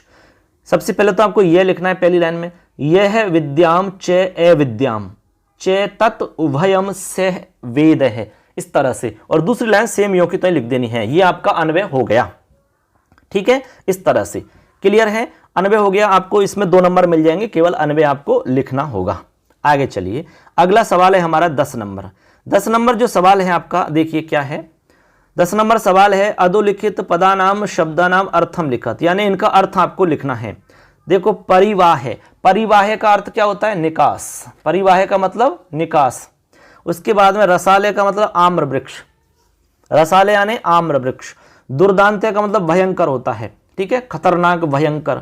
उसके बाद में अर्थी का मतलब याचक होता है, ठीक है, मांगने वाला या आपका अभ्यर्थना करने वाला, या अर्थी याचना करने वाला या मांगने वाला, ठीक है, अर्थी होता है ऐसे। तो समझ गए आप, याचक भी कह सकते हैं अर्थी का मतलब यहां पर। तो इन सबके आपको अर्थ समझ में आगे होंगे, कोई इसमें खास बात नहीं है। आगे चलिए, आगे है हमारा 11 नंबर का सवाल। देखो 11 नंबर का हमारा सवाल क्या है, एक बार सवाल को पढ़ते हैं। आप काफी में डालेंगे 11 नंबर, और देखो इसमें है अधोलिखित पदानाम सूत्रोल्लेख पूर्वकम संधि विच्छेदम कुरुत है, यानी यहां पर आपको सूत्र का उल्लेख करना है और संधि विच्छेद करने हैं आपको, ठीक है, बात समझ में आ गई। सूत्र उल्लेख करना है और संधि विच्छेद करना है। तो बताइए फटाफट, इसमें सबसे पहला उदाहरण है उज्ज्वल है, कौन सा है, उज्ज्वल है। तो देखो यहां पर उज्ज्वल है पहला, तो ये है, इसमें आपको सबसे पहले तो संधि विच्छेद करना है। तो बताइए संधि विच्छेद क्या होगा, दिमाग में सोच लिया होगा आपने, बताओ क्या होगा संधि विच्छेद, फटाफट बताओ। उद्धन ज्वल है, उद्धन ज्वल है, उद ज्वल में लिख के बताता हूं, चलो इसको जैसे आपको समझ में आ जाएगा। उद और ज्वल है ऐसे लिखना है, उद्धन ज्वल है, यहां विसर्ग लग जाएगा, उद्धन ज्वल है। क्लियर है। अब यहां पर आपकी ये तो हो गया संधि विच्छेद, अब आपको यहां पर सूत्र का उल्लेख भी करना है। केवल यही पूछ रहा है आपसे कि संधि विच्छेद करना है और सूत्र का उल्लेख करना है। तो यहां पर सूत्र कौन सा लगेगा बताइए? यहां सूत्र लगेगा स्तो इश्चुना इश्चुहु। सूत्र लिखना है स्तो इश्चुना इश्चुहु, ये आपका सूत्र लगेगा यहां पर, स्तो इश्चुना इश्चुहु। इस सूत्र से आपकी बनती है उज्ज्वल है, उद धन ज्वल है, उज्ज्वल है बन जाएगा। क्लियर है? एक तो ये हो गया। दूसरा है हमारा पतंजलि ही, पतंजलि ही। अब देखो पतंजलि है तो यहां पर आपको क्या करना है? संधि विच्छेद करना है सबसे पहले तो संधि विच्छेद होगा पतत धन अंजलि ही, पतत धन अंजलि, ऐसे अंजलि, पतत धन अंजलि ही, ये हो गया आपका संधि विच्छेद। ठीक है, अब यहां पर आपको लिखना है सूत्र। वैसे सूत्र यहां काम नहीं करता है, वार्तिक लगता है यहां पर। अब वार्तिक कौन सा है? वार्तिक है शकंद्वादिषु पररूपम वाच्यम। शकंद्वादिषु पररूपम वाच्यम आपको लिखना होता है ऐसे, शकंद्वादिषु पररूपम वाच्यम। ठीक है, आपको यहां लिखना वाच्यम, शकंद्वादिषु पररूपम वाच्यम। ठीक है, ये तो केवल मैं आपको बता रहा हूं डेमो के रूप में, बाकी आप साफ सुथरा और लिख लेना अच्छे से। शकंद्वादिषु पररूपम वाच्यम जो वार्तिक है, उस वार्तिक से ये आपका पतंजलि बनेगा। ठीक है, क्लियर है यहां तक? आगे चलिए, आगे हमारा 12 नंबर का सवाल है। अब 12 नंबर का सवाल क्या कह रहा है एक बार सुनो। अधोलिखित पदानाम सूत्रोल्लेख पूर्वकम संधि कुरुतः, यानी आपको यहां पर सूत्रोल्लेख पूर्वक संधि करनी है। तो यहां पर आपको संधि विच्छेद मिलेगा, संधि करनी होगी। तो यहां पर अक्ष धन उहिनी, बताओ क्या बनेगा? तो यहां बनेगा अक्षौहिणी। देखो यहां नीचे लिख के बता रहा हूं मैं, यहां बनेगा अक्षौहिणी, अक्षौहिणी। ठीक है, अब यहां पर एक वार्तिक काम करती है, इसमें एक वार्तिक लगती है, और वार्तिक शायद आपको याद हो तो बताइए किसी को। तो इसमें वार्तिक लगती है अक्षादुहिन्याम उपसंख्यानम। ठीक है, यहां लिखने में थोड़ी जगह नहीं है इसमें, और पेन इसमें है नहीं है, तो साफ सुथरा लिखा नहीं जा रहा है, इसलिए मैं लिख नहीं रहा हूं। अक्षादुहिन्याम उपसंख्यानम, ये आपकी वार्तिक लगती है यहां पर। क्लियर है? सबके समझ में आ रहा होगा आपको? आगे है, अगला है हमारा वर्षाधन ऋतु। तो यहां पर क्या बनेगा? वर्षाधन ऋतु। इसमें आपको बनेगा वर्षर्तु। कैसे बनेगा? इस तरह से बनेगा, वर्षर्तु, इस तरह से वर्षर्तु। वर्षाधन ऋतु है तो वर्षर्तु बन जाएगा। ठीक है, और यहां संधि कौन सी हो जाएगी? गुण संधि। कौन सी हो जाएगी? गुण संधि। देखो कैसे बना, देखो वर्षा है एक, तो अब वर्षा में आपका देखो आ और इधर री है, तो आ और री दोनों आपके जब मिलेंगे इधर तो आ और री है। ठीक है, तो यहां पर आपके क्या बन जाएगा? आ और री का अर बन जाएगा। वर्षाधन ऋतु है तो वर्षा ऋतु बन जाएगा। जैसे महाधन ऋषि है तो महर्षि बन जाएगा, सप्तऋषि सप्तर्षि बन जाएगा, देवधन ऋषि है देवर्षि बन जाएगा। इस तरह से बनता है इसमें। ठीक है, तो अर बन जाएगा तो देवर्षि बनता है, ऐसे ही वर्षा ऋतु बन जाएगा, वर्षा ऋतु, वर्षा ऋतु, वर्षा ऋतु। ठीक है, ऐसे। क्लियर है? यहां तक आपको कोई दिक्कत नहीं आनी चाहिए। अब वर्षा ऋतु में संधि आपकी किससे होगी बताइए? कौन संधि? गुण संधि। अब गुण संधि किससे होती है बताओ, फटाफट बताओ, सोचिए। गुण संधि किससे होती है? गुण संधि के लिए आपको याद रखना है क्या? बताओ, सूत्र है एक तो आपका गुण संधि में आद गुण चलता है और एक अधीन गुण चलता है, दोनों में थोड़ा सा अंतर है, लेकिन यहां पे आपको कौन सा लिखना होगा ये समझना है। अधीन गुण तो केवल आपका गुण संज्ञा करता है और संधि जो करता है वो आद गुण करता है। तो यहां पर आप बच्चों आद गुण लिखोगे। क्या लिखोगे? आद गुण है, ये आपको आदि गुण लिखो, अधीन गुण नहीं लिखना है। अधीन गुण तो केवल संज्ञा करता है और ये संधि करता है, तो आपको संधि करने वाला लिखना है, आदि गुण है। क्लियर है? तो इस तरह से हमारे 12 प्रश्न कंप्लीट हो जाते हैं। अब हमारा यहां पर अपठित गद्यांश आता है, चलिए उसको भी कर लेते हैं सॉल्व। अपठित गद्यांश, देखो थोड़ा सा मैं इसको और अच्छे से आपको बता देता हूं, झूम करके साफ क्लियर दिख जाए, जिससे कि अपने को समझ में भी आ जाएगा अच्छे से। देखो, क्योंकि हमें पढ़ना है इसको और समझना है। देखो हमारा अपठित गद्यांश आ रहा है इसमें फ्रेंड्स। पहले इसको हम पढ़ेंगे एक बार और फिर उसको हम समझेंगे, तभी तो इसके आंसर ढूंढ पाएंगे हम इसमें से। देखिए लिखा हुआ है इसमें, अधोलिखित अपठित गद्यांशम पठित्वा प्रश्नानाम उत्तराणि यथा निर्देशम लिखता। यानी इसको पढ़ करके आपको इसमें जो प्रश्न पूछे जा रहे हैं उनका आपको आंसर लिखना होगा, ये इसका मतलब है सीधा सीधा, एकदम आसान सा है। परेशान उपकार है परोपकारो अस्ति। ठीक है, दूसरों का उपकार करना परोपकार है। समाजे मानवे है परस्य हित साधनार्थम, समाज में मानव दूसरों के हित साधनार्थम यानी हित साधन करने के लिए या दूसरों का हित साधने के लिए, यत किंचित जो कुछ भी करता है, सर्वम तत्परोपकारो गण्यते वो सब परोपकार में गिना जाता है। प्राचीन ग्रंथेषु प्राचीन ग्रंथों में परोपकारस्य महत्वम वर्णितमस्ति, यानी प्राचीन ग्रंथों में परोपकार का महत्व वर्णित है। जगत है कल्याणम, जगत का कल्याण परोपकारेण भवति, जगत का कल्याण परोपकार से ही होता है। मनुष्यानाम सुखम शांति च भवति, मनुष्यों की सुख शांति होती है इससे। यह पुरुष है परोपकारम करोति, जो पुरुष परोपकार करता है, तस्य मन है उसका मन पवित्रम विनयुक्तम, उसका मन पवित्र और विनयुक्त, सदयम यानी दया युक्त, सरस होता है, स्वच्छ च जायते और स्वच्छ हो जाता है। परोपकारिण है, परोपकारी जो लोग होते हैं वो परेशान दुखम दूसरों के दुख को स्वकीयम मत्वा अपना मान करके, तन्नाशाय यतन्ते उसका नाश करने का प्रयास करते हैं। ते दीनेभ्यो दानम ददति वो दीन लोगों के लिए दान देते हैं। निर्धनेभ्यो धनम निर्धनों को धन, वस्त्रहीनेभ्यो वस्त्रम वस्त्रहीनों को वस्त्र, पिपासितेभ्यो जलम और प्यासे लोगों को जल, विभुक्षतेभ्यो अन्नम जो भूखे लोग हैं उनको अन्न, अशिक्षितेभ्यो शिक्षाम और जो अशिक्षित हैं उनको शिक्षा। ठीक है, और यहाँ पर लिखना है सज्जनों परोपकारेणैव प्रसन्ना भवन्ति, जो सज्जन लोग हैं वो परोपकार से ही प्रसन्न होते हैं। ते परोपकार करणे स्वीयम दुखम ने गणयंती, वे परोपकार करने में अपने दुख को भी नहीं गिनते हैं। परोपकारेण जनः सर्वत्र यशः प्राप्नोति, परोपकार से जो व्यक्ति होता है वो सब जगह यश को प्राप्त करता है। तो ये हमने अर्थ बता दिया फटाफट जल्दी जल्दी में, बात समझ गए।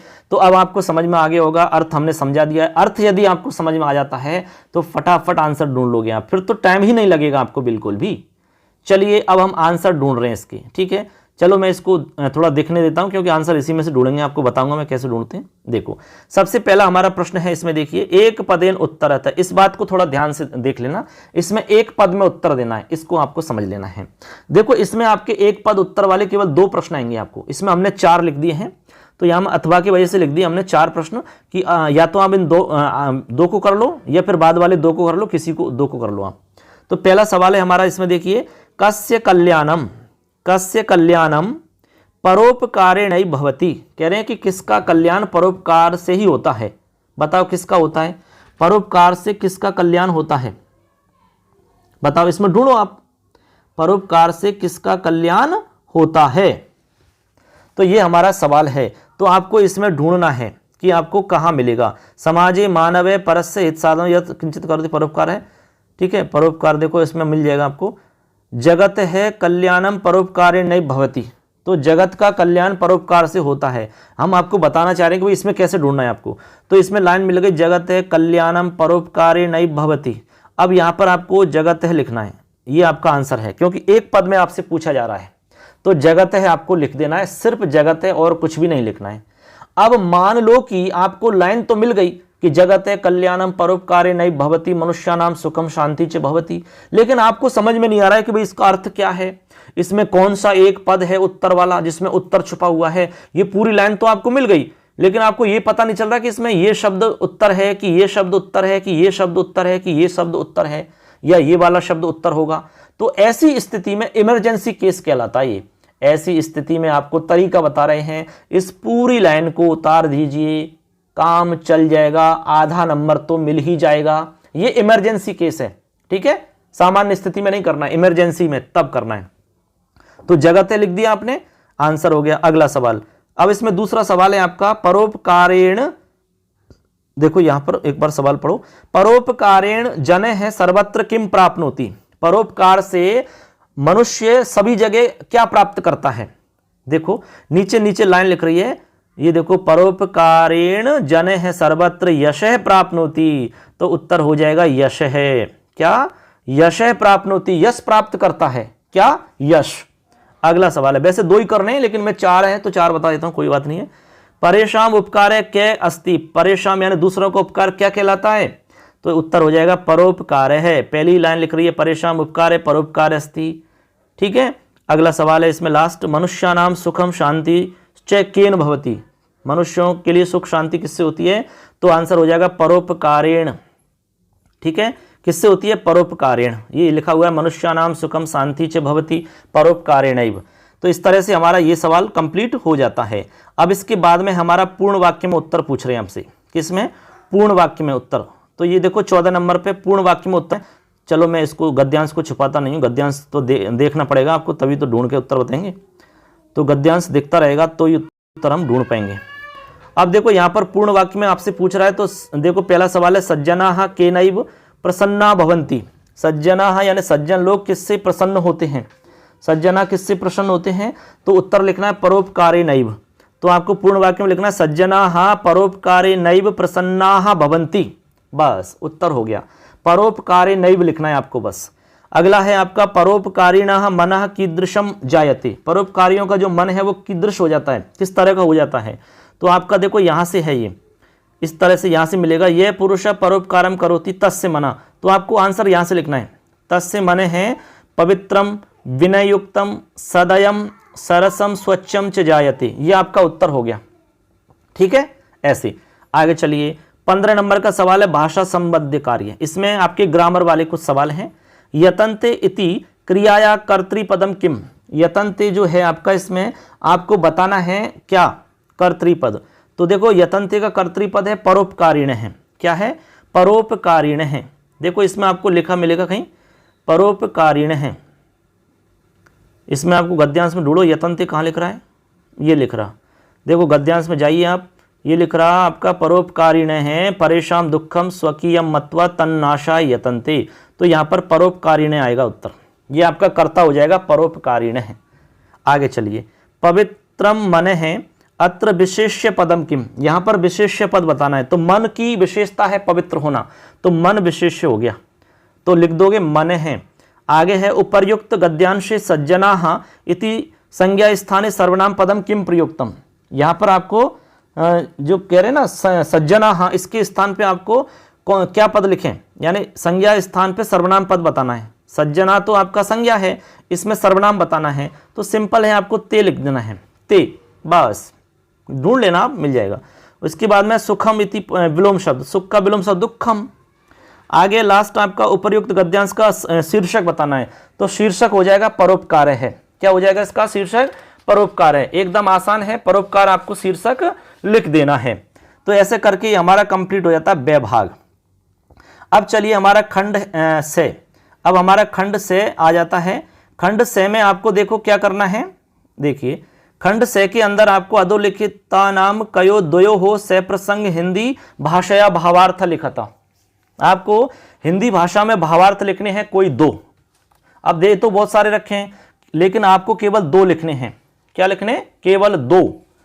अब देखो मैंने आपको वैसे बहुत सारे उदाहरण बताए थे, इसमें मोस्ट, उनके आधार पे आपको लिख देने हैं यहाँ पर। वैसे इसमें ज़्यादा बताने की आवश्यकता नहीं है, आप खुद से कर सकते हैं, आपको खुद को समझ में आ रहा होगा ये। तो एक तो मैं इसमें आपको बता रहा हूँ, इसको अविद्या वाले को, अविद्या मृत्युम तीर्थवा विद्या अमृतम अश्नुते। इसका कैसे आप सप्रसंग लिखोगे और कैसे भावार्थ लिखोगे, एक को बता रहा हूँ, बाकी को आप कर सकते हैं। तो आप सबसे पहले लिखेंगे प्रसंग। ठीक है, प्रसंग कैसे लिखोगे? प्रस्तुत पद्यांश या श्लोकांश हमारी पाठ्यपुस्तक शाश्वती द्वितीय भाग के विद्यामृत मश्नुते नामक पाठ से उद्धृत है तथा ईशावास्योपनिषद से संकलित है। यह है यजुर्वेद की माध्यम दिन कान्व शाखा का 40वां अध्याय है। ठीक है, ये तो हमारा क्या हो गया भाई? ये तो हो गया प्रसंग। अब प्रसंग लिखने के बाद में आपको इसमें एक लाइन और जोड़ सकते हैं आप प्रसंग में। क्या? इसमें विद्या से मृत्यु को पार करके अध्यात्म विद्या द्वारा अमरता को प्राप्त करना, इस विषय में यहां पर वर्णन किया गया है, इस विषय के बारे में यहां पर बताया गया है। ऐसा आप प्रसंग में लाइन जोड़ सकते हैं। अब आप लिखेंगे नीचे भावार्थ। भावार्थ में आप इससे आगे पीछे की जो बातें होती हैं उनको इसमें आपको जोड़ना होता है। तो आप लिख सकते हैं कि जो मनुष्य विद्या अविद्या तथा कर्म की अनिवार्यता को भली प्रकार से जानता हुआ या समझ लेता है, वह अविद्या के द्वारा अपने कर्मों के आचरण से इस संसार को पार कर लेता है तथा ज्ञान रूपी अमृत के सेवन से अमरता को प्राप्त कर लेता है अथवा अमर होकर के जन्म मरण के बंधन से छूट जाता है। इस तरह से इसमें भावार्थ में आप एक दो लाइन और भी जोड़ सकते हो। ठीक है, इस तरह से आप लिख सकते हैं। अब ऐसे ही आपको एक और लिख देनी है, कोई भी पंक्ति जो आपको सही लग रही है कि भाई मेरे को ये आती है, तो वो आपके हिसाब से आप लिख सकते हैं। तो इसमें कोई खास बात नहीं है, कोई ज़्यादा कठिन काम नहीं है, क्योंकि ये हमने आपको पहले ही मोस्ट बता दिए हैं, उनके आधार पे आपने इसमें कर लिया होगा।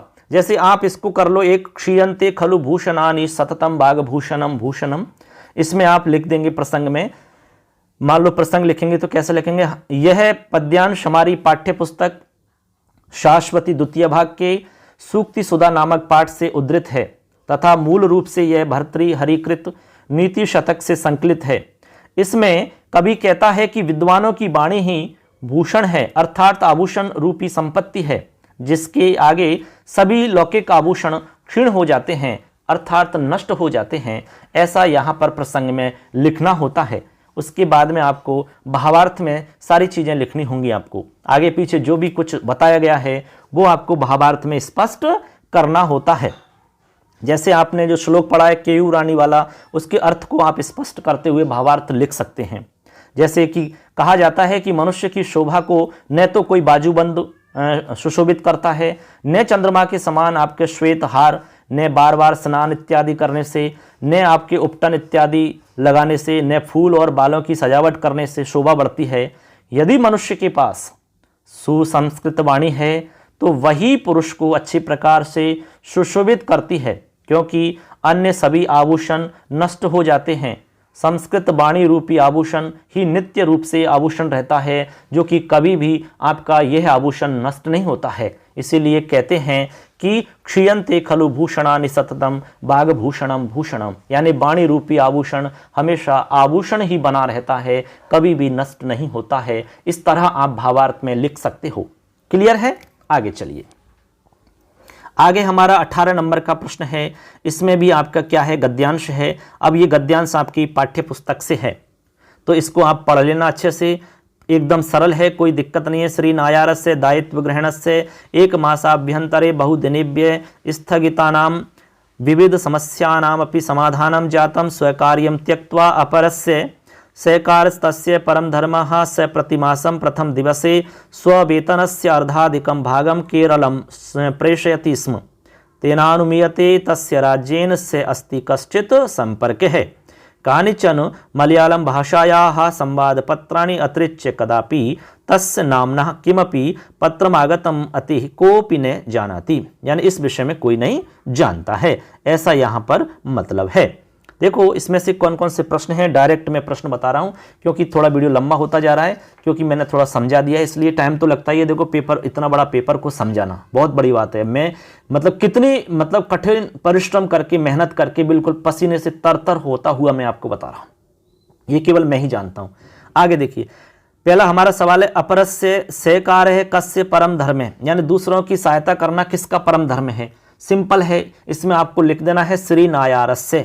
उत्तर हो जाएगा श्री नायारस्य, क्योंकि एक पद में उत्तर पूछ रहा है, एक पद में पूछ रहा है, कोष्टक में लिखा हुआ है संकेत, एक पद में उत्तर देना है, तो उत्तर लिखोगे श्री नायारस्य। आगे है श्री नायार है स्ववेतनम कुत्र प्रेषयति स्म, तो इसमें आपको लिखना होगा श्री नायार स्ववेतनम, लिखना होगा केरलम प्रति। देखो लिख रहा है इसमें केरलम प्रति प्रेषयति स्म, यहाँ लिखा हुआ है आपका स्ववेतनम अर्धाधिकम भागम केरलम प्रति प्रेषयति स्म, तो लिख दोगे केरलम प्रति प्रेषयति स्म। आगे है समस्या नाम अपि समाधानम जातम, इस वाक्य में क्रियापद बताना है, तो इसमें क्रियापद है जातम। क्या है? जातम, यानी समस्याओं का भी समाधान हो गया, तो यहाँ पर क्रियापद जातम हो गया। बस 3 ही प्रश्न आएंगे आपको 18 जो गद्यांश में, आपसे सिर्फ 3 ही प्रश्न पूछे जाएंगे, ठीक है। ऐसे अब दूसरा भी है, इसमें आप इसको भी देख लेना। वैसे मैंने एक सॉल्व कर दिया है, पेपर में आपको एक ही सॉल्व करना है। आगे है हमारा 19 नंबर का सवाल। अब देखो 19 नंबर का जो सवाल है वो क्या है, ये हमारा गद्यांश हो गया एक, अब पद्यांश है। 19 नंबर में पद्यांश हो गया ये, ठीक है, क्योंकि एक गद्यांश आता है, एक पद्यांश आता है, एक नाट्यांश आता है, तीनों में से आते हैं। तो यहाँ पर देखो पद्यांश कह रहा है कि पद्य को पढ़ करके कुछ प्रश्न है उनका उत्तर देना है। तो पद्य है हमारा केयूराणी ने भूषयंती पुरुषम हारा ने चंद्रोज्ज्वला ने स्नानम ने विलेपनम ने कुसुमम नालंकृता मूर्धजा वान्येका समलंकरोति पुरुषम हारा या संस्कृता धार्यते क्षीयन्ते खलु भूषणानि सततम वाग्भूषणम भूषणम। ये आपको खूब अच्छे से हमने समझा दिया, पढ़ा दिया है, इसको ज़्यादा बताने की आवश्यकता नहीं है। अब इसमें से डायरेक्ट प्रश्न देखते हैं, इसमें से क्या प्रश्न पूछे जा रहे हैं। देखिए यहाँ लिख रहा है पुरुषम कानी न भूषयंती, यानी जो पुरुष होता है उस पुरुष को कौन सुशोभित नहीं करते। तो यहाँ उत्तर लिखना होगा आपको केयूराणी। देखो श्लोक में लिख रहा है स्टार्टिंग में केयूराणी, केयूराणी ने भूषयंती। तो केयूराणी का मतलब बाजूबंद होते हैं, ठीक है, बाजूबंद से कोई शोभा नहीं बढ़ती है। तो पहले प्रश्न का आंसर हो गया केयूराणी। आगे है संस्कृता वाणी किम करोति, यानी जो संस्कार युक्त वाणी है वो क्या करती है, संस्कार युक्त वाणी क्या करती है। तो देखो इसमें आपको आंसर लिखना होगा संस्कार युक्त वाणी क्या करती है। तो पुरुषम समलंकरोति, आपको आंसर लिखना होगा पुरुषम समलंकरोति, यानी केवल एकमात्र वाणी है जो पुरुष को अलंकृत करती है। यहां लिख रहा है वाण्ये का समलंकरोति पुरुषम या संस्कृता धार्यते, तो एकमात्र वाणी है। तो आंसर लिखना होगा पुरुषम समलंकरोति। अच्छा पूर्ण वाक्य में पूछ रहा है तो पूर्ण वाक्य में लिख दो आप, कोई दिक्कत नहीं है। संस्कृता वाणी पुरुषम समलंकरोति हो गया पूर्ण वाक्य में। आगे चलिए विनश्यन्ति इति क्रियापद से स्थाने किम पदम प्रयुक्तम। विनश्यन्ति जो एक शब्द है हमारा विनाश होते हैं, इसकी जगह इस श्लोक में कौन सा शब्द आया है। सिंपल है, इसमें आया है क्षीयन्ते, यानी क्षीयन्ते खलु भूषणानि सततम, यानी लौकिक जितने भी आभूषण है वो नष्ट हो जाते हैं, लेकिन वाणी रूपी आभूषण कभी भी नष्ट नहीं होता है, सतत बना रहता है। क्लियर है। तो यहां पर हो जाएगा क्षीयन्ते। इस तरह से हमारा ये क्वेश्चन भी कंप्लीट हो जाता है। अब है हमारा 20 नंबर का सवाल। अब 20 नंबर का सवाल देखिए क्या है। ये है हमारा नाट्यांश पर आधारित, ठीक है, नाटक है हमारा, केवल तीसरा पार्ट है बालकौतुकम, उस पे आधारित है। बटव है अये श्रूयताम, यहाँ बटु कह रहे हैं कि अरे सुनिए। यहाँ पर श्लोक है एक, यहाँ पर घोड़े के बारे में बता रहे हैं और कह रहे हैं बटु के पश्चात पुच्छम बहति विपुलम तच्च धूनोत्यजश्रम दीर्घ दीर्घ ग्रीवः स भवति खुराः तस्य चत्वारेव शष्पाण्यति प्रकिरति शकृत पिण्डकानाम्रमात्रान् किं व्याख्यानै व्रजति सह पुनर्दूरमयि एहि यामे है। ठीक है, इस तरह से। तो यहाँ पर देखो, इसको आप अच्छे से पढ़ लेना, समझ लेना, तीसरे पार्ट के अंदर दिया हुआ है। इसको मैं डिटेल से अच्छे से ज़्यादा व्याख्या नहीं कर रहा इसकी, केवल मैं समझा रहा हूँ। तो यहाँ पर आप लिखेंगे क्वेश्चन नंबर 20 डालेंगे, उसके बाद में प्रश्न नंबर 1 यहाँ पर आंसर लिखेंगे। अश्व है किम अत्ति, अत्ति यानी होता है आद धातु से बनता है खाना, यानी अश्व क्या खाता है। ठीक है, तो यहाँ आंसर लिखना होगा अश्व क्या खाता है, तो लिखना होगा शशपाणी। देखो यहाँ लिख रहा है शशपाणी अत्ति, तो यहाँ लिखना होगा शशपाणी, उत्तर हो जाएगा शशपाणी। लिख के बताऊं, देखो ऐसे आएगा शशपाणी, ऐसे, ये आपका आंसर है शशपाणी। अगला है अश्व है पश्चात किम प्रकिरति, यानी अश्व पीछे से क्या त्यागता है, पश्चात यानी पीछे क्या त्यागता है, तो पूरे वाक्य में उत्तर देना है। तो यहाँ देखो, यहाँ लिखा हुआ है आपका उत्तर, श्लोक में बताता हूँ मैं, वो क्या त्यागता है। प्रकिरति का मतलब त्यागता होता है, त्यागना होता है। देखो ये प्रकिरति शकृत पिंड का नाम आम्र मात्रान शशपाणी अत्ति। ठीक है, इस तरह से। तो यहाँ पर आपको समझ में आ रहा होगा शशपाणी अत्ति। तो यहाँ पर अत्ति का मतलब तो होता है खाता है, यानी भोजन करता है। ठीक है, और आगे क्या लिख रहा है इसमें देखिए, आगे लिखा हुआ है आपका, देखो मैं आप पूरा बता रहा हूँ, थोड़ा सा इसमें देखिए, एक बार अच्छे से देख के बता रहा हूँ।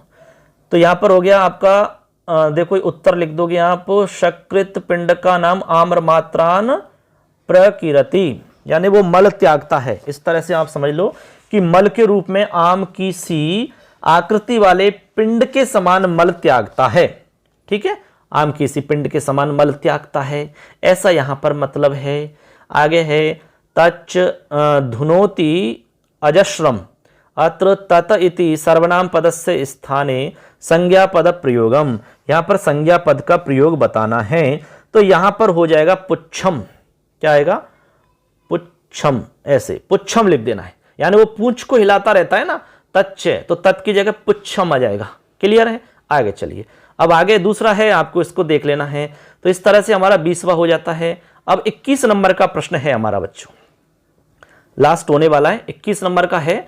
इसमें आपको प्रश्न निर्माण करना है 21 नंबर वालों में। कुप्यंती हितवादिने राजा ने।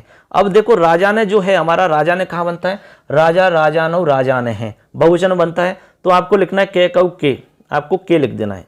कुप्यंती हितवादने के। उसके बाद में है आपका दूसरा, अकस्मात परितो मेघमाला, तो माला, तो इसमें आएगा का, स्त्रीलिंग में कौन? मेघमाला। उसके बाद में कौत्साय, तो कौत्साय में आपका किम शब्द का पुल्लिंग का रूप लिखना है। के कऊ के कम कऊ कान केन काभ्यम कई कसमई, तो यहां लिख दोगे कसमई। ठीक है, कसमई, यहां आ जाएगा कसमई। तो रघु कसमई समस्तम दिदेश। ठीक है, आगे है लब्ध्वापि दुखेन लक्ष्मी परिपाल्यते, तो का आ जाएगा का, लक्ष्मी, यहां आपको का लिखना है, का, केवल का। ठीक है, आगे है चंद्रापीड़म शुकनाशय उपदिशति, तो चंद्रापीड़म, चंद्रापीड़ को, तो आपको लिखना है कम। क्या लिखना है? कम। आगे है पशु हत्याम तू, देखो यहां लिख रहा है ये पशु हत्या तू मनुष्यानाम, तो यहां मनुष्यानाम की जगह केशाम, केशाम। ठीक है, ये केशाम लिखना है आपको, समझ गए?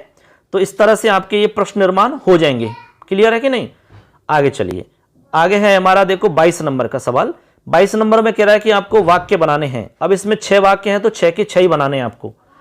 पहला वाक्य है हमारा, बालक को लड्डू अच्छा लगता है, तो बन जाएगा बालक को लड्डू अच्छा लगता है, तो बालकाय, बालकाय लड्डू अच्छा लगता है, एक लड्डू की बात है, तो बालकाय मोदकम रोचते, लिख लोगे, बालकाय मोदकम रोचते।